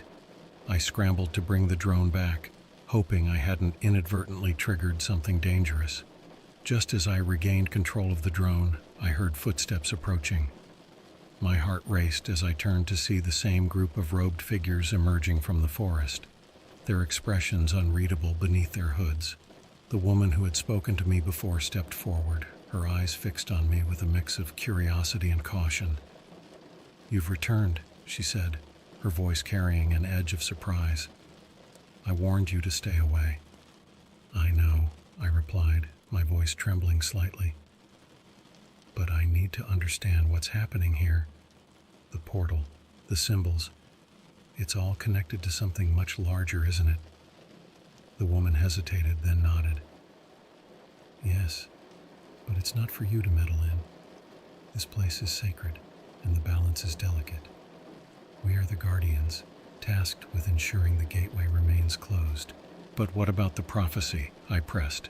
"Is there really an alien invasion coming?" She sighed, looking around at the other cult members before speaking. "The prophecy speaks of a time when the veil between worlds will weaken, and beings from beyond will attempt to enter our realm. If the gateway is not sealed, it could spell disaster for our world." Her words sent a shiver down my spine, and I realized the gravity of the situation. This wasn't just a story or a conspiracy. It was real, and somehow I was involved. "I want to help," I said, determination rising within me. "Tell me what I need to do." The woman studied me for a long moment, then nodded slowly. "Very well. But know this. Once you begin, there is no turning back. The path ahead is fraught with danger, and not all who seek the truth survive." Despite the warning, I felt a sense of purpose and resolve. This was my chance to make a difference, to be part of something greater than myself. With a deep breath, I nodded in agreement, ready to face whatever challenges lay ahead.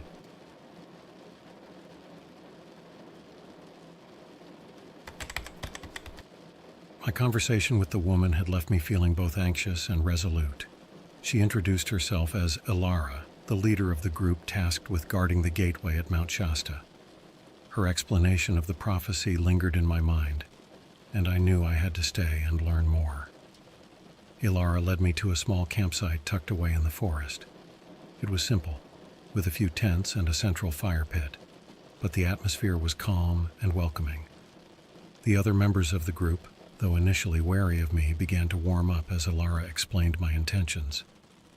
"We've been watching this area for generations," Ilara told me as we sat by the fire, the sun setting behind the towering trees.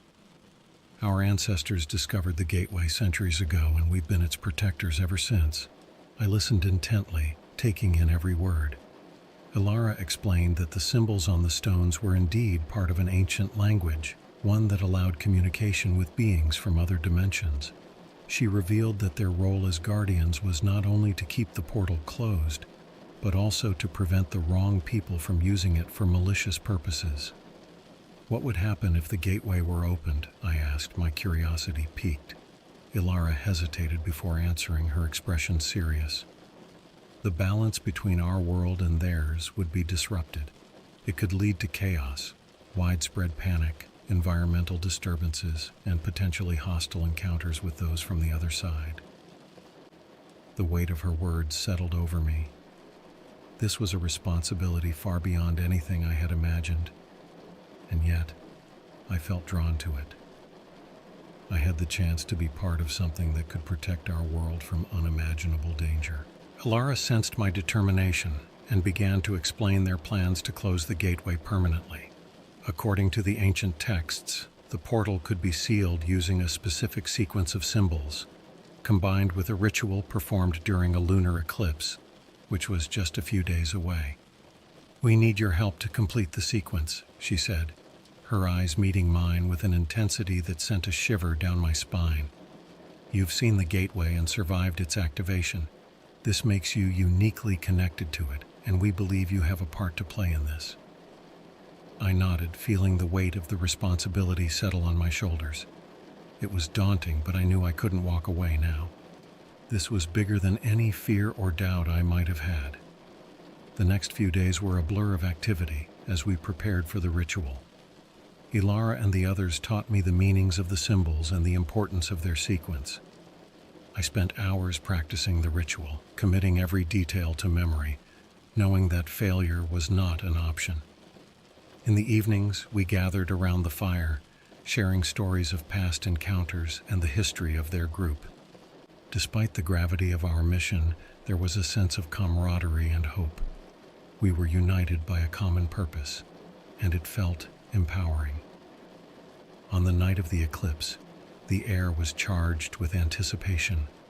The forest was eerily quiet as we made our way to the clearing, the moon casting a pale light over the stone circle. I felt a mix of excitement and nervousness, knowing that this was the moment we had been preparing for. As the eclipse began, the stones glowed faintly, the symbols pulsating with an otherworldly light. Ilara and I took our positions in the circle, and the other members formed a protective perimeter around us. The ritual commenced, and I recited the incantation I had practiced so many times. The air around us seemed to vibrate with energy, and the symbols on the stones shimmered in response. I focused intently, ensuring each word and gesture was precise. As the eclipse reached its peak, the energy in the air intensified, and the portal began to open. A shimmering light appeared in the center of the circle, and I could see figures moving beyond the veil, their forms indistinct but undeniably alien. I hesitated for a moment, mesmerized by the sight, but Ilara's voice brought me back to the task at hand. "Focus," she urged, her tone both commanding and reassuring. Drawing a deep breath, I continued the ritual, tracing the symbols with precision. The air hummed with power as the sequence reached its climax, and the light from the portal flickered, then began to fade. Just as it seemed the ritual was succeeding, a sudden gust of wind swept through the clearing, nearly knocking me off my feet. The portal flared brightly, and I felt a surge of panic as the figures beyond the veil seemed to draw closer. Ilara stepped forward, her voice strong and unwavering as she joined me in the incantation. Our voices rose in unison, blending with the hum of the stones. The combined energy seemed to stabilize the portal, and the figures began to retreat. With one final effort, we completed the ritual, and the light from the portal dimmed, the shimmering veil dissipating into the night. The symbols on the stones faded, leaving the clearing in silence. I stood there, breathless and exhausted, the weight of what we had accomplished sinking in. The gateway was closed, and our world was safe, at least for now.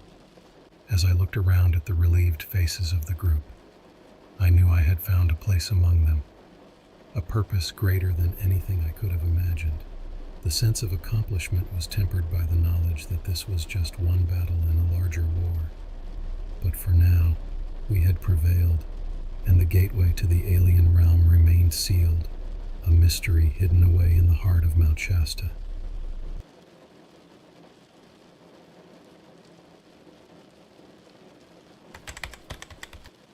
The success of the ritual left me both relieved and exhilarated. I had gone from a skeptical hiker to a key player in sealing a portal between dimensions, all within the span of a few days. Yet, as the reality of what we had done settled in, so did the questions.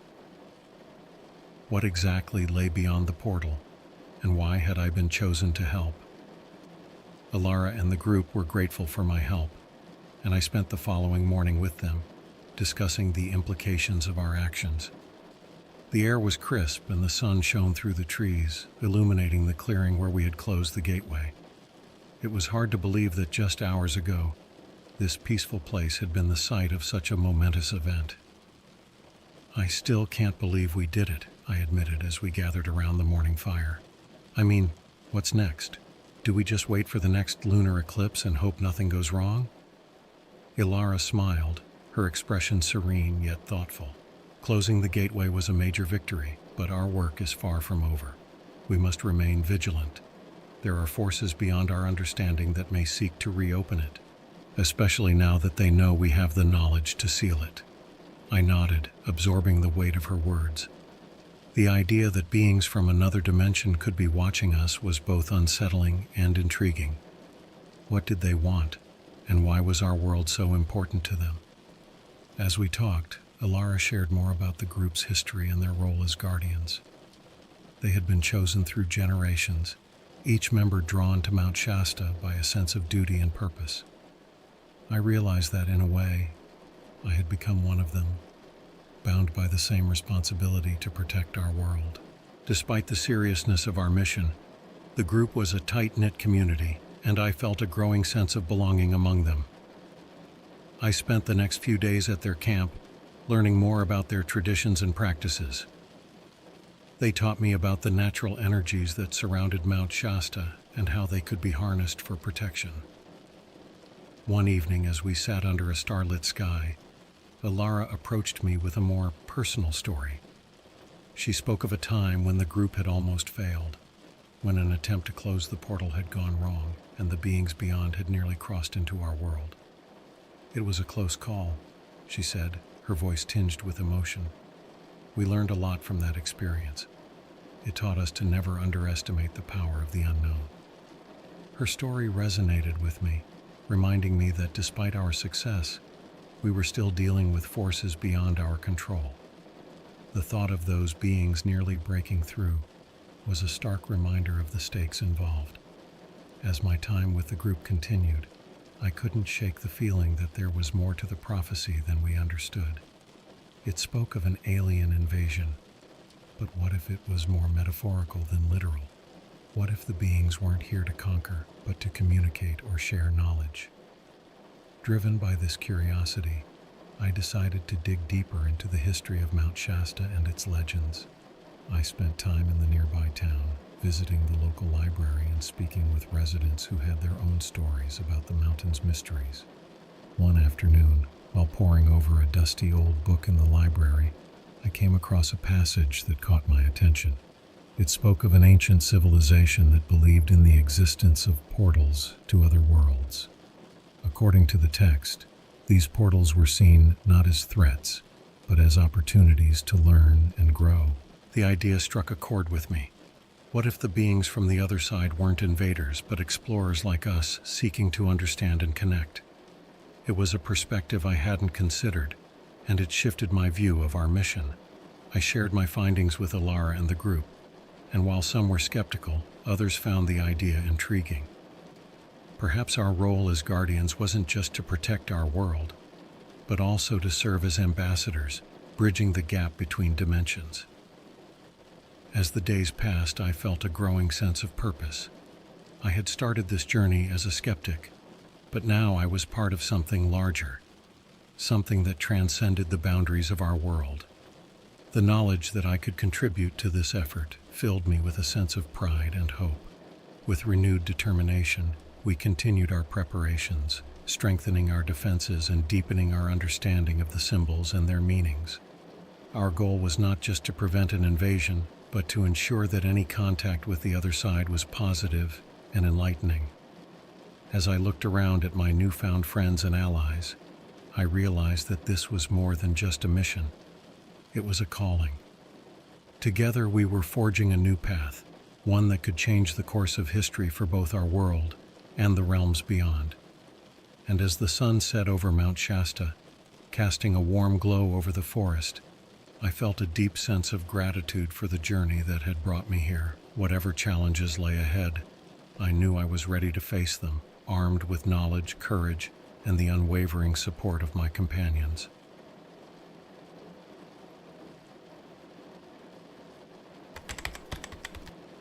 As the weeks passed, my life had become intertwined with the guardians of Mount Shasta. What began as a curious exploration had transformed into a mission of profound significance.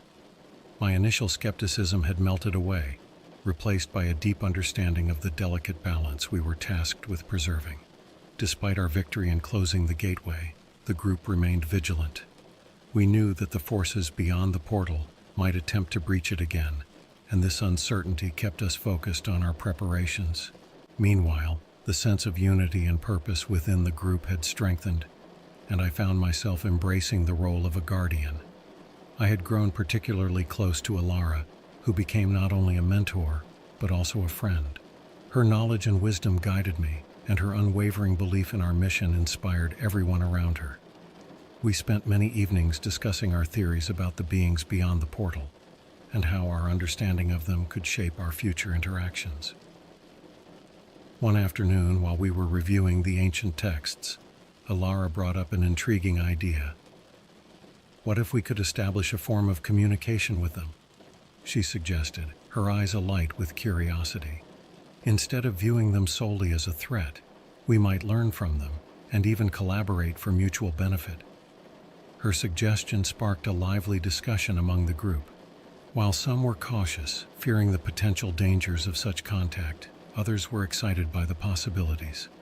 The idea of turning our mission from one of mere protection to one of exploration and understanding was captivating.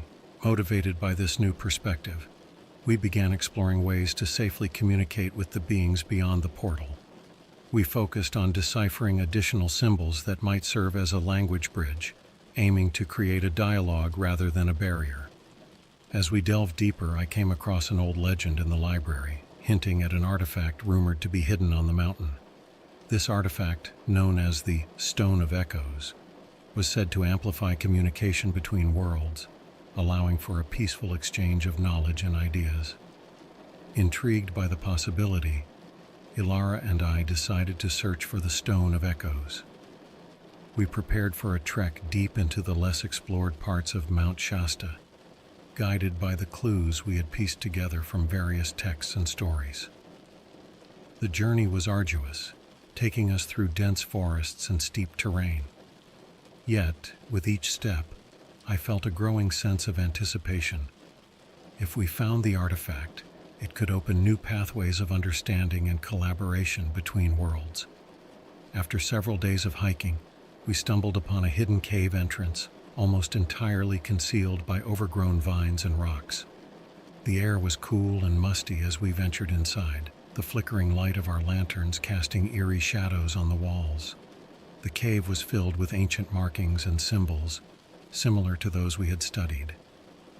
As we explored further, the path opened into a large chamber, and there, in the center, lay a stone pedestal with a smooth, polished stone resting atop it.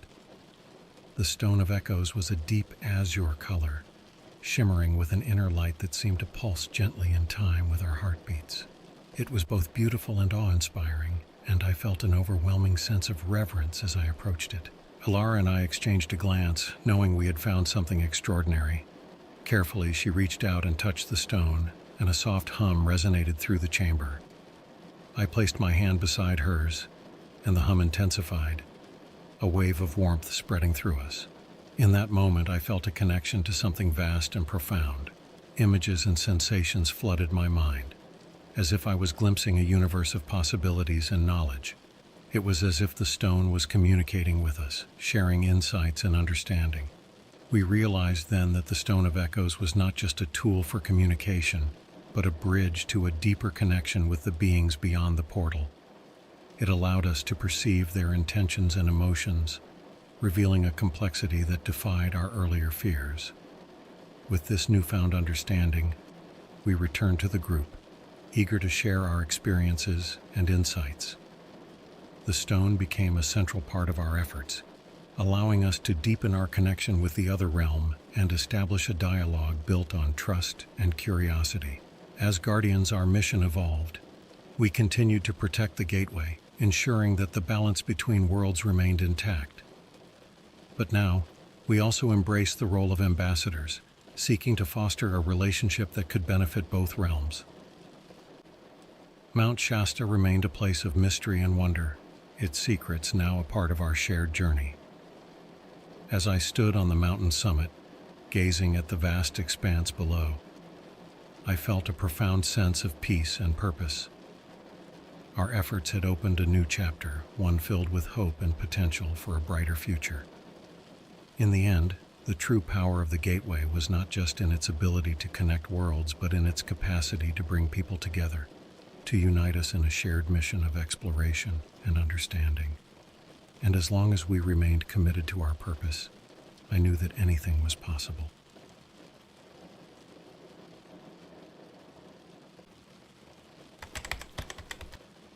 You know, sometimes curiosity can lead you into places you never intended to go. I've always been fascinated by conspiracy theories, the kind that make you question everything you thought you knew about the world. Growing up, I'd heard about the Roswell incident, the infamous 1947 UFO crash in New Mexico, and like everyone else, I assumed it was just a bunch of nonsense. But one night, my interest in these conspiracies led me to a dark web forum, a place where the lines between fiction and reality seemed to blur in ways I never imagined possible. It all started on a Saturday night. I was home alone, feeling adventurous, and maybe a little bored.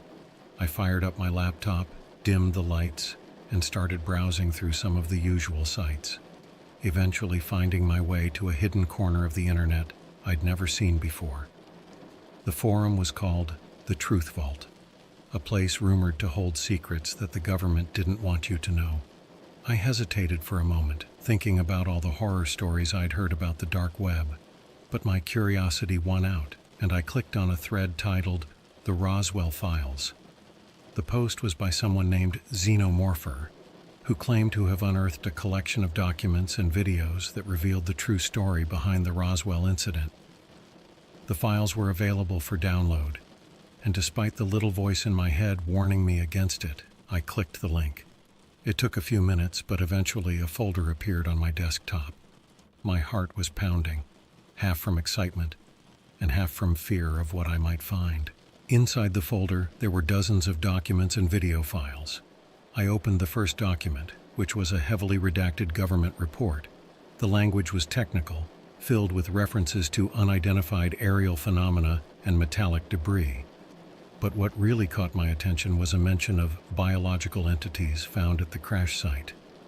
As I read through the files, I began to piece together a story that was far more detailed and sinister than any version I'd heard before. According to these documents, what crashed in Roswell was not just a weather balloon, but an extraterrestrial spacecraft. The government had recovered not only the wreckage, but also alien bodies, which they had secretly transported to a military base for study. It was also surreal, yet oddly convincing. My hands were trembling as I clicked on one of the video files. The grainy footage showed a group of men in military uniforms standing over what looked like a metallic object, half buried in the sand.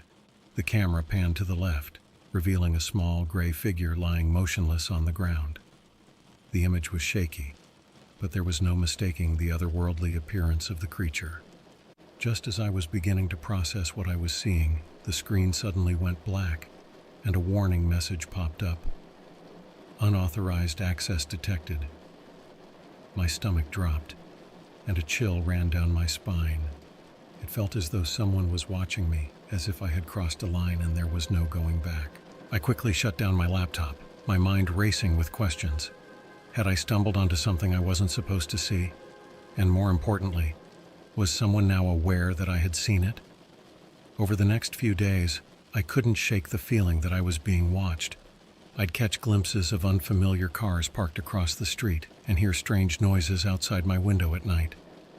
I tried to convince myself that it was just my imagination running wild, but deep down, I knew I had become part of something much bigger than myself. The files were now permanently etched into my mind, and I knew I couldn't just ignore them. I needed to understand what I had uncovered and why someone was so desperate to keep it hidden.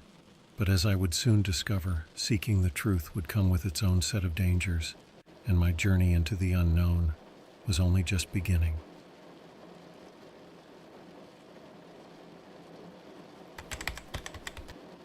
I couldn't get the images out of my mind, the grainy footage, the alien figure, the military men in their uniforms. It was like a puzzle I couldn't resist trying to solve. The problem was, the more I thought about it, the more paranoid I became.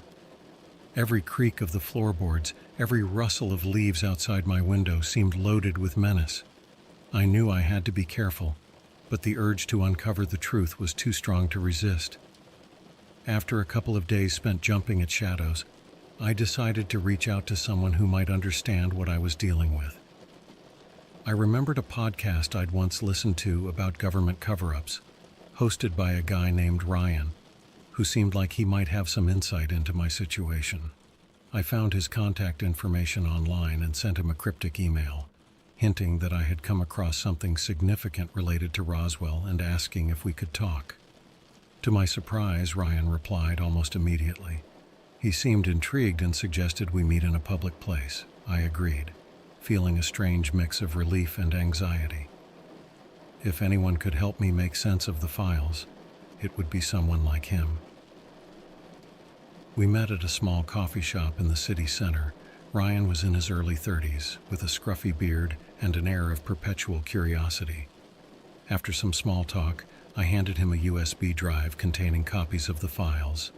He plugged it into his laptop and started scrolling through the documents, his eyes widening as he went. "This is incredible," he said, barely looking up from the screen. "If this is real, it's the smoking gun everyone's been searching for." I leaned in closer, lowering my voice. "But how can we be sure, and why now? Why would someone leak these files?"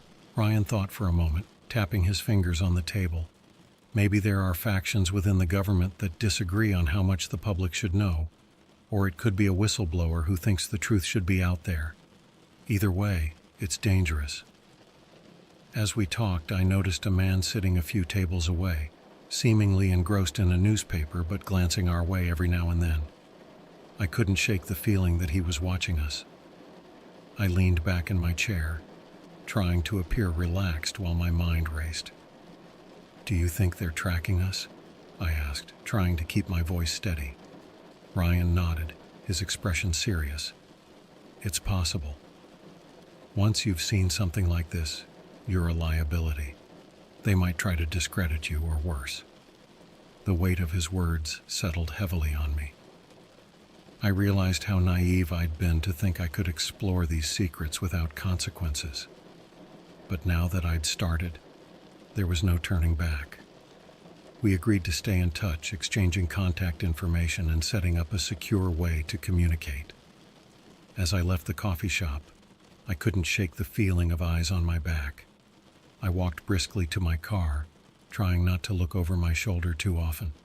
That night, I sat in my apartment staring at my computer screen, wondering what my next move should be. I had stumbled upon something monumental, and the implications were terrifying. If the files were real, then the world was not what I had thought it was. There were forces at play that operated in shadows, manipulating events to suit their agendas. As I sat there contemplating my next steps, I received an anonymous message on my phone. "You're in over your head. Leave it alone." My heart skipped a beat, and I felt a cold sweat break out across my forehead. Someone was watching me, and they wanted me to back off. Despite the warning, I knew I couldn't just walk away. The truth was too important, and I had already crossed the point of no return. But I needed to be smart, careful, and aware of the risks involved. The files had opened a door to a world I barely understood, filled with secrets and lies. I had to uncover the truth, not just for myself, but for everyone who had ever questioned the official narrative. The journey was just beginning, and I was determined to see it through to the end, no matter the cost.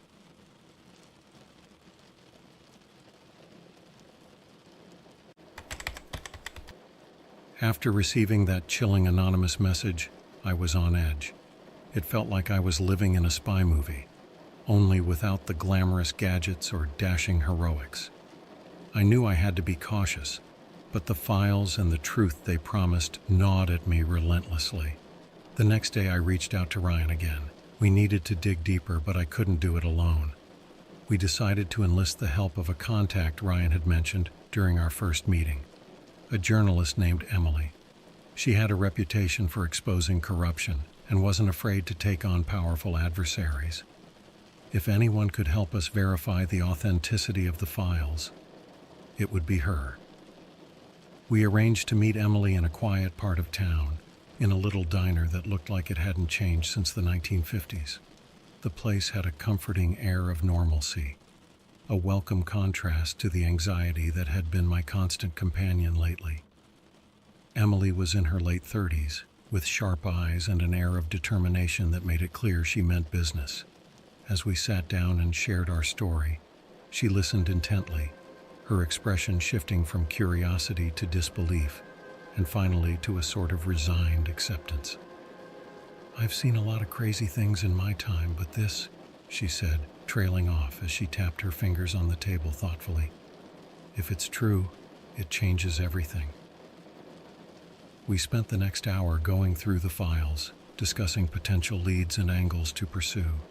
Emily had contacts in high places, people she trusted to help verify the documents without alerting the wrong individuals. It was a relief to have someone on board who knew how to navigate these treacherous waters. However, we were aware that time wasn't on our side. Whoever had sent me that message wouldn't just sit back and wait for us to unravel their secrets. We needed to move quickly and carefully. As we were wrapping up our meeting, a man walked into the diner and took a seat at the counter. There was nothing particularly suspicious about him, but the hairs on the back of my neck stood up. I could sense that we were being watched, and it was only a matter of time before they made their move. I suggested to Ryan and Emily that we keep our meetings random and untraceable. We'd use encrypted communication and switch up our routines to throw off anyone trying to track us. It was risky, but we had no choice. Later that night, as I drove home, my mind was racing with possibilities. What if we could prove that the files were real? What if we could expose the truth behind the Roswell incident? The implications were staggering, but so were the risks. I pulled into my driveway, glancing around to make sure no one was following me. I hurried inside, locking the door behind me. It felt like I was living a double life. By day, an ordinary person going about their business, and by night, a truth seeker uncovering secrets that could change the world. A few days later, Emily called with some promising news.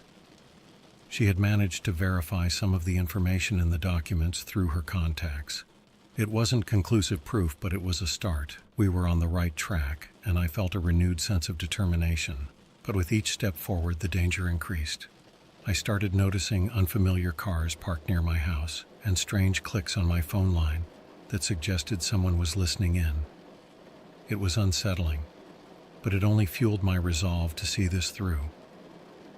One evening, as I was reviewing the files again, I received another anonymous message. Last warning. Stop now. This time, though, I wasn't as scared. I had allies, a plan, and a growing belief that what we were doing was right.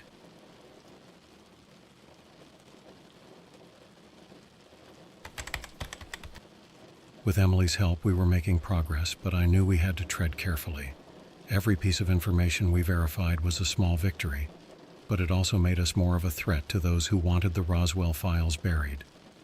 The gravity of our situation was becoming increasingly clear, and I could feel the tension mounting with each passing day. We needed more than just documents and vague confirmations. We needed someone from the inside. Someone who had first-hand knowledge of what happened at Roswell. Emily suggested reaching out to a retired Air Force officer she had interviewed years ago. His name was Colonel Stevens, and he had hinted at knowing more about Roswell than he was willing to share back then. Emily arranged a meeting at a remote cabin in the woods, a place the colonel owned and used as a retreat from the world. The drive out there was long and winding, and as we left the city behind, the weight of what we were about to do settled over us. I felt a mix of excitement and apprehension, knowing that this could be the breakthrough we needed, or a dead end. The cabin was nestled among tall pines, with a small creek running nearby. It was peaceful, almost serene, and it was hard to imagine we were about to discuss matters of such importance in a place so idyllic. Colonel Stevens was a tall man with a stern face and piercing blue eyes that seemed to see right through you. He greeted us politely, but with an air of caution, as if he was still deciding whether we were trustworthy. Emily explained our situation and showed him some of the files, which he examined with a mixture of curiosity and concern. "I always knew the truth would come out one day," he said finally, leaning back in his chair. "But I didn't expect it to be like this." The colonel shared with us his memories of that time, speaking in a low voice as if the walls themselves might have ears. He confirmed much of what we had suspected. The crash had been real, the debris extraterrestrial, and the bodies, well, they weren't human. The official story was a cover-up, he said, his gaze distant as if reliving the past. We were sworn to secrecy, told it was for national security. But it's been eating away at me ever since. People deserve to know the truth. His words were like a key turning in a lock, opening up possibilities I hadn't dared to hope for. We had our inside source, someone who could corroborate the files and add credibility to our claims. But with that knowledge came increased danger, and I could feel the shadow of unseen forces closing in on us. As we prepared to leave, the colonel warned us to be vigilant. "They won't take this lightly," he said, his expression grave. "They'll do whatever it takes to protect their secrets. Be careful who you trust." The drive back was silent, each of us lost in our thoughts. I couldn't shake the feeling that we were being watched, that every move we made was being scrutinized. The world felt different, as if the very air around us was charged with tension. Over the next few days, we worked tirelessly to compile our findings into a coherent narrative. Emily planned to publish the story, using her platform to reach as many people as possible. But before we could go public, we needed to ensure our safety and that of our sources. We devised a plan to release the information anonymously, coordinating with trusted journalists and activists who could help spread the word without drawing too much attention to ourselves. It was a delicate balancing act, trying to expose the truth while avoiding the wrath of those determined to silence us. Then one evening, as I was about to call it a night, I received another message. This time it wasn't a warning but a plea.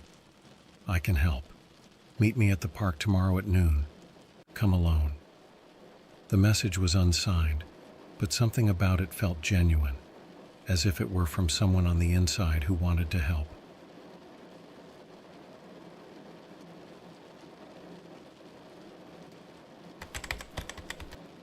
The next day I headed to the park, feeling a mix of anticipation and anxiety. The message had come at just the right time, offering the possibility of new information or support. But it could also be a trap, a final attempt to scare me off, or worse. I had to be cautious. The park was quiet, the sound of rustling leaves and distant laughter of children adding a strange serenity to the scene. I walked past the playground and found a bench near a small pond, as instructed. Sitting there, I watched the ducks glide across the water, trying to appear relaxed while my mind raced. After a few minutes, a figure approached, wearing a plain jacket and a baseball cap pulled low over their face. They sat down beside me without a word, and we both stared out at the pond in silence for a moment. "You've been looking for the truth," the person said finally, their voice low and steady. "But sometimes the truth comes at a price." I turned to get a better look at them, but they kept their gaze fixed on the water. "Who are you?" I asked, trying to keep my voice calm. "Someone who knows what's at stake," they replied. "Someone who believes that people deserve to know what really happened at Roswell." Their words matched the urgency in the message I'd received, and I felt a flicker of hope. "Why now?" I asked. "Why come forward after all these years?" The figure sighed, removing their cap to reveal a woman in her 50s with graying hair and a tired expression. "I worked at the base for years, saw things I wish I hadn't, but I kept quiet, thinking it was for the greater good. Now, I see that silence only breeds fear and ignorance." She handed me a small envelope, and inside were photos, old faded images of debris that matched the descriptions in the files, along with a few documents bearing official stamps. "These are copies," she said, "enough to prove that what you have is real. But you must be careful. They won't stop until they've buried this forever." We talked for a few more minutes, and she shared stories of her time at the base, confirming the details we'd uncovered and providing context that filled in many gaps. Her courage in coming forward despite the risks strengthened my resolve to see this through. As we parted ways, I felt a renewed sense of purpose. We had what we needed to go public, to share the truth with the world in a way that couldn't be ignored or dismissed. But we had to be strategic. Emily and Ryan helped coordinate the release, using secure channels to distribute the files to multiple outlets simultaneously. It was a calculated move, ensuring that the story would reach as many people as possible before anyone could shut it down. In the days that followed, the story made headlines worldwide. News outlets and social media buzzed with discussions, debates, and demands for answers. The government responded predictably with denials and counterclaims, but the momentum was unstoppable. People began questioning long-held assumptions, pushing for transparency and accountability. While many skeptics remained, the evidence was compelling enough to keep the conversation alive. I watched it all unfold, feeling a mix of relief and nervousness. The truth was out, and while there were no guarantees of immediate change, the seeds had been planted. People were thinking, questioning, and demanding to know more. In the aftermath, I took a step back, knowing that my role was complete for now. The fight for truth and transparency was ongoing, but I had played my part in opening that door. As for the mysterious woman from the park, she disappeared as quietly as she had arrived, leaving behind a legacy of courage and a reminder of the power of speaking out. The Roswell files were no longer just a collection of documents hidden in the shadows. They were a catalyst for change, a testament to the importance of seeking truth, no matter the cost. And as I looked ahead, I knew that curiosity, courage, and the relentless pursuit of answers would always be the driving forces in our quest for understanding. Thank you for joining me on this journey. Stay curious, stay questioning, and never stop seeking the truth.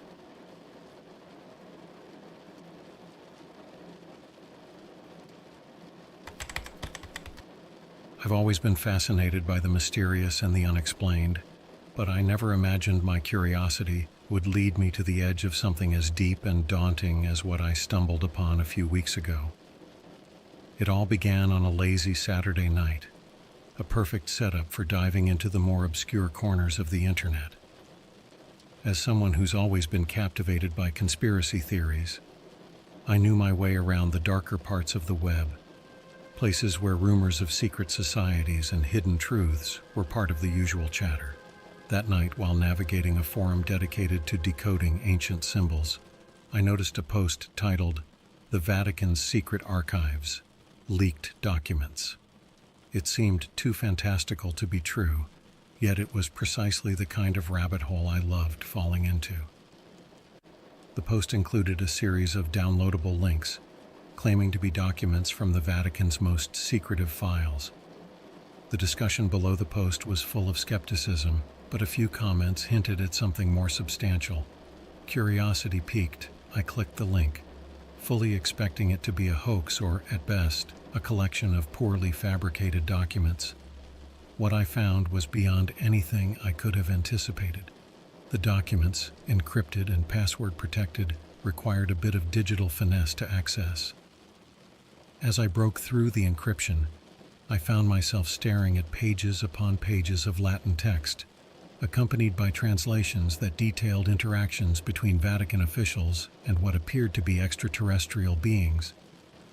The documents dated back centuries, with some as old as the Renaissance. They chronicled meetings, agreements, and exchanges of knowledge between humans and these mysterious visitors. The tone was more formal and bureaucratic than you'd expect from such an unbelievable topic, which somehow made it all feel more genuine. It was as if I had stumbled upon the minutes of meetings that were never meant to see the light of day. What struck me the most was a recurring theme: hidden chambers beneath the Vatican itself, allegedly containing alien artifacts and ancient scrolls that held secrets about humanity's origins. The texts suggested that the Vatican had been safeguarding this knowledge for generations, protecting it from falling into the wrong hands. The idea that our history might be intertwined with visitors from beyond our planet was both thrilling and terrifying. As I pored over these documents, a feeling of unease began to creep in. What if I had crossed a line by accessing these files? The deeper I delved, the more I realized the potential danger of what I was uncovering. It wasn't just about hidden knowledge, it was about the powerful forces that wanted to keep it that way. Despite my growing apprehension, I couldn't stop reading. The documents hinted at a powerful secret society within the Vatican, tasked with protecting these secrets at all costs. Names were mentioned, some familiar, others not. but all were tied to a vast network of influence and control. It was a revelation that left me both awed and anxious. That night I barely slept. The knowledge that had seemed so exciting now felt like a burden. I couldn't shake the feeling that I was being watched, that somehow, by simply reading these files, I had become a part of something much bigger than myself. The next morning, my inbox was flooded with messages from anonymous accounts warning me to stop what I was doing. Most were vague threats, but a few were chillingly specific, referencing my name and personal details that shouldn't have been accessible to anyone. I realized then that I was dealing with something far more serious than just a bunch of old documents. Despite the fear gnawing at me, my curiosity refused to be silenced. I had to know more, to understand what these files meant and why they were so fiercely guarded. But with each step I took, I felt the shadows around me growing longer, as if I was being drawn into a game I didn't understand. The Vatican's secrets had found their way to me, and now I had to decide whether to continue down this dark path or walk away before it was too late. As I sat there, surrounded by evidence of a history that defied everything I thought I knew, I couldn't shake the feeling that my life was about to change in ways I couldn't possibly imagine. What had started as a simple exploration of the unknown was rapidly becoming something far more dangerous and real, and this was just the beginning.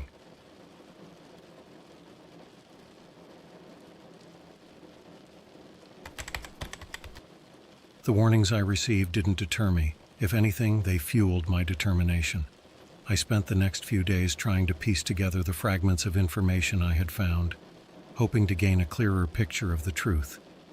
I knew I had to be careful, aware that every click and keystroke might be monitored by someone who didn't want me to see the whole story.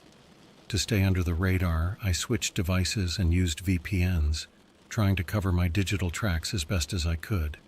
I returned to the dark web forum to see if anyone else had accessed the files, but the post had mysteriously disappeared, as if it had never been there in the first place. This only confirmed my suspicion that the Vatican's secret society was actively trying to bury any trace of the leak. The documents I managed to save mentioned a few locations and individuals that seemed important, so I started researching them discreetly.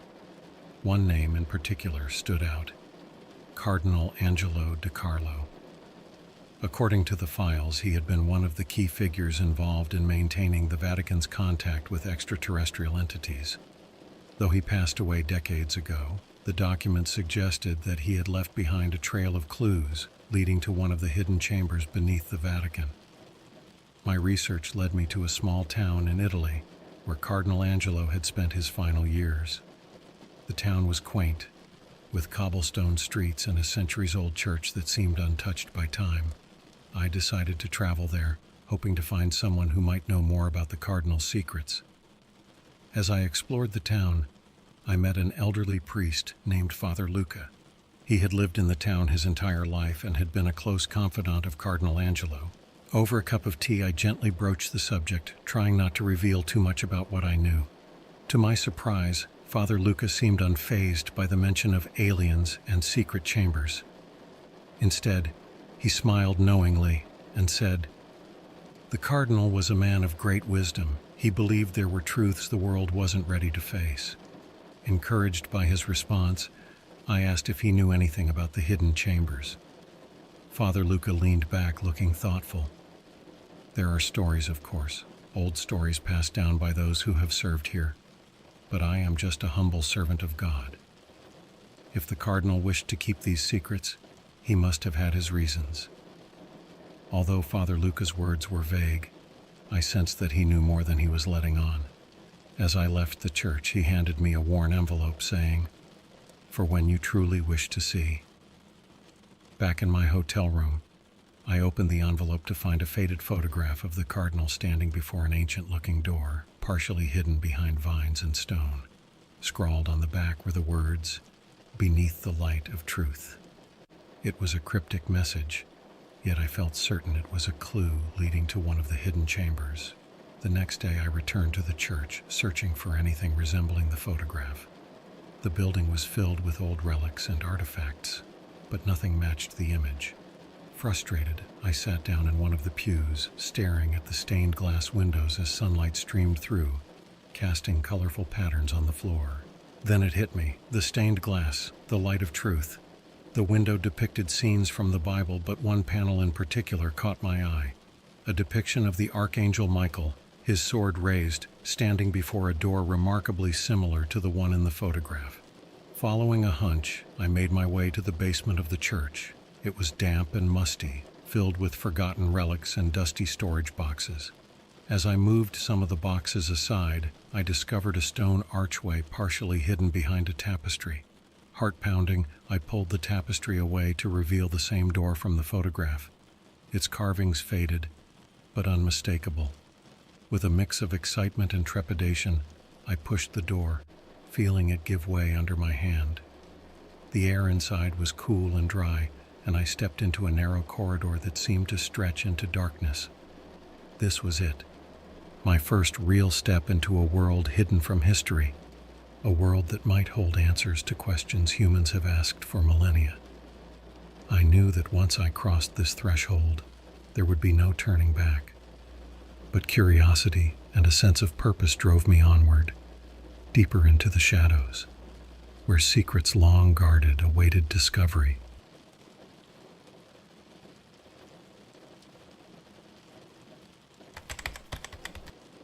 The narrow corridor seemed to stretch on forever, each step echoing off the stone walls. My flashlight flickered slightly, casting a dim glow that barely pierced the thick darkness. The air was cool and carried a musty scent, as if it hadn't been disturbed in ages. As I ventured deeper, my thoughts raced with anticipation and a hint of fear. What secrets lay hidden beneath the Vatican, waiting to be uncovered? The path eventually opened into a larger chamber, the walls lined with shelves filled with ancient tomes and scrolls. The sight was awe-inspiring. It felt like stepping into a library lost to time. Each book seemed to whisper stories of the past, and I was struck by the weight of history that surrounded me. This was no ordinary collection. These were texts that had been kept from the world for centuries. As I carefully examined the shelves, a particular book caught my eye. Bound in dark leather, it bore a symbol I had seen in the documents, a star encircled by serpents. Intrigued, I pulled it from the shelf and opened it. The pages were filled with handwritten notes and sketches, detailing meetings between Vatican officials and beings described as visitors from the stars. The text was in Latin, but I managed to translate enough to understand that these visitors had been coming to Earth for thousands of years, sharing knowledge and guidance. According to the book, they had influenced major historical events, steering humanity towards a path of enlightenment and peace. It was both fascinating and unsettling to think that our history had been quietly shaped by forces beyond our understanding. As I read, I noticed a loose page tucked between the leaves of the book. It was a map of the Vatican, marked with symbols and annotations. The map indicated a series of hidden passageways and chambers, some of which were labeled with names that matched the documents I had found. One particular chamber was marked with a star and the words, Custodia Verae, the guardian of truth. Driven by a sense of purpose, I followed the map's directions, navigating through the labyrinthine passages beneath the Vatican. I passed by rooms filled with artifacts and relics that would have astounded historians and archaeologists, objects that defied explanation and hinted at connections between ancient civilizations and extraterrestrial visitors. Eventually, I reached the chamber marked on the map. The door was massive, made of stone, and adorned with intricate carvings that depicted scenes of celestial beings and humans interacting. I hesitated for a moment, taking in the significance of what lay beyond. Then, with a deep breath, I pushed the door open. Inside, the chamber was illuminated by an otherworldly glow. At the center stood a pedestal, and upon it rested an object that seemed to pulse with energy, a small crystalline device that emitted a soft bluish light. It was unlike anything I had ever seen, a tangible connection to the mysterious visitors described in the texts. As I approached the pedestal, a feeling of reverence washed over me. This device was a testament to the reality of the documents, a link between our world and another. The air seemed to hum with potential, and I felt as if I was standing at the intersection of two realities, each as real as the other. In that moment, the significance of what I had discovered hit me fully. This wasn't just a hidden secret of the Vatican. It was a piece of our collective history, a key to understanding who we are and where we come from. But with this knowledge came a heavy responsibility. I realized that sharing this truth would not be easy. Powerful forces would do anything to keep it hidden. As I stood there, contemplating my next move, I heard a faint sound, a whispering echo that seemed to come from the walls themselves. It was as if the chamber was alive, aware of my presence and the knowledge I now held. I knew I couldn't linger here for long. With renewed determination, I carefully documented everything I saw, knowing that the world deserved to know the truth. Leaving the chamber behind, I retraced my steps through the maze of passages, feeling the weight of what I had uncovered. The Vatican's secrets were more profound than I had ever imagined, and as I emerged into the daylight, I knew that my journey was far from over. The challenge now was to find a way to reveal these truths to the world, without falling prey to the powerful forces that sought to keep them hidden.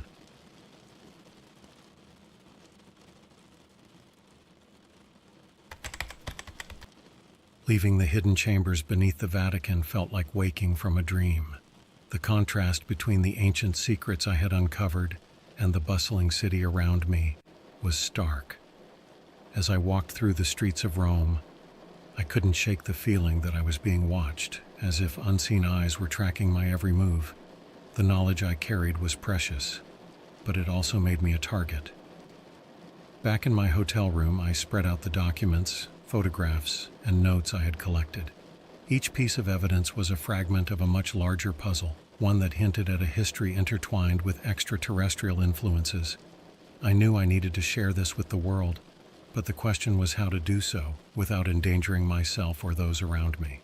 I decided to reach out to a few trusted friends, journalists and researchers who I knew had an interest in the unexplained. Carefully, I sent them encrypted messages, outlining my discoveries and asking for their help in verifying and disseminating the information. It was a risky move, but I couldn't keep the truth hidden.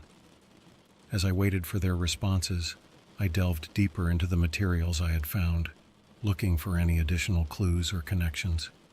One document mentioned a secret society known as the Custodes Veritatis, the Guardians of Truth. This group was said to be dedicated to protecting the knowledge I had stumbled upon, ensuring it remained hidden until humanity was ready to accept it. The Custodes Veritatis were rumored to have members in influential positions worldwide, operating from the shadows to guide global events subtly.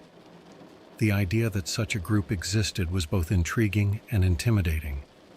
It explained the sense of unease I had felt ever since accessing the initial documents.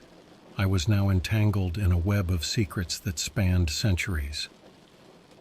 Over the next few days, I noticed subtle signs that my actions were being monitored. Strange emails appeared in my inbox, filled with cryptic warnings. Unmarked cars seemed to follow me at a distance, and I couldn't shake the feeling that my phone was being tapped. The more I learned, the more I realized the lengths to which these guardians would go to protect their secrets. Despite the mounting pressure, I pressed on. I visited libraries and archives, cross-referencing the information in the documents with historical records and scholarly research. I found mentions of unexplained phenomena throughout history, events that aligned with the timelines suggested in the documents. The connections were undeniable and increasingly difficult to dismiss as mere coincidence. The responses from my friends came slowly but surely. Each expressed disbelief at first, but the weight of evidence was compelling. They agreed to help me, though they warned of the risks involved. We devised a plan to release the information gradually, presenting it in a way that would encourage curiosity and discussion rather than fear and panic. One evening, as I reviewed my notes, there was a knock at my door. My heart raced as I hesitated, unsure whether to answer. Through the peephole, I saw a familiar face, Father Luca. Surprised, I opened the door, inviting him inside. Father Luca's expression was grave, and he spoke in hushed tones. "You have uncovered much, perhaps too much," he said. "But know that you are not alone. There are those who wish to see this knowledge come to light, to guide humanity toward a new understanding." He handed me a small ornate key, explaining that it was a symbol of trust from those within the Vatican who believed the time had come for change. "Use it wisely," he advised, "and remember that the path you walk is fraught with danger, but also with great potential for enlightenment." His visit renewed my resolve. With the support of my friends and allies, I felt more confident in my mission. The world needed to know about the history we had been denied, the truths that could reshape our understanding of humanity's place in the universe. That night, I began drafting an article, one that would serve as the first step in revealing what I had discovered.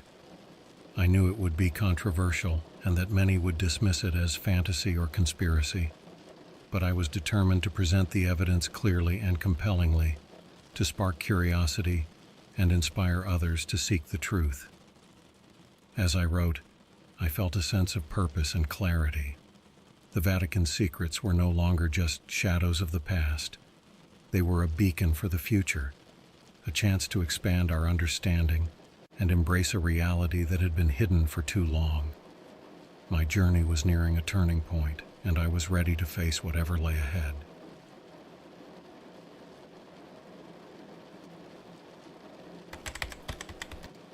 The night I finished the article, the air felt charged with anticipation.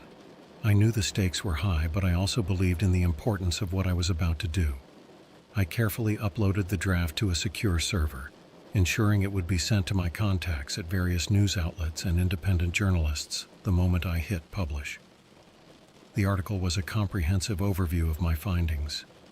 The documents from the Vatican, the chambers beneath its walls, and the artifacts and writings that pointed to extraterrestrial influences throughout history. I included photographs and translations, supporting my claims with as much evidence as possible. I wanted readers to see the connections, to understand the weight of these revelations. As I prepared to publish, I received a final message from Father Luca. It was a brief note, urging caution, but expressing hope that this knowledge would inspire others to seek understanding and truth. His words gave me strength, and with a deep breath, I clicked the button. The response was immediate and overwhelming. Within hours, the article began circulating widely across social media and news platforms. Debates erupted online, with people dissecting every detail, arguing over the implications, and questioning the validity of the claims. Some hailed the revelations as groundbreaking, while others dismissed them as elaborate fiction. Despite the mixed reactions, I knew I had done the right thing. The world was talking, and that was the first step toward change. As the days passed, more experts came forward, corroborating certain aspects of the story and lending credibility to my findings. It became clear that a significant shift was occurring, a growing willingness to explore possibilities that had long been relegated to the fringes of belief. One afternoon, I received a call from an unknown number. The voice on the other end was calm and composed, introducing themselves as a representative of the Custodes Veritatis. They acknowledged my efforts and expressed a desire to meet, assuring me that they intended no harm, but wished to discuss the future of the information I had uncovered. I agreed to the meeting, curious about what they had to say. We met in a discreet location, and I was greeted by a figure dressed in a simple, unassuming manner. They spoke candidly, explaining the history of their organization and their commitment to safeguarding humanity's best interests. "The truth is powerful," they said, "but it must be handled with care. We have watched your journey and respect your courage. We believe the world is ready for more, but it will take time and guidance." We discussed how to move forward, finding a balance between revealing the truth and ensuring it was understood responsibly. They offered their support, providing access to additional resources and information that could aid in educating the public about our shared history. As we parted ways, I felt a sense of relief and accomplishment. The journey had been long and fraught with uncertainty, but it had also opened my eyes to the incredible tapestry of history that connected us all. I knew there would be challenges ahead, but I was ready to face them, armed with knowledge and the support of those who understood its importance. In the following months, the dialogue around the Vatican's secrets continued to evolve. Scholars, historians, and scientists began to reevaluate established narratives, incorporating new perspectives and insights. The idea that humanity was not alone in the universe gained traction, encouraging people to explore the possibilities of a shared cosmic heritage. My life had changed irrevocably, but I embraced it with gratitude and determination. The secrets I had uncovered were no longer hidden in the shadows. They were part of a larger conversation about who we are and where we come from. As I continued to share my story, I hoped to inspire others to seek the truth, to question, and to dream of a future where knowledge was celebrated and shared. The Vatican's secrets had been revealed, and with them came the promise of new beginnings, an opportunity for humanity to look beyond the stars and discover the wonders that awaited us in the vast universe we called home.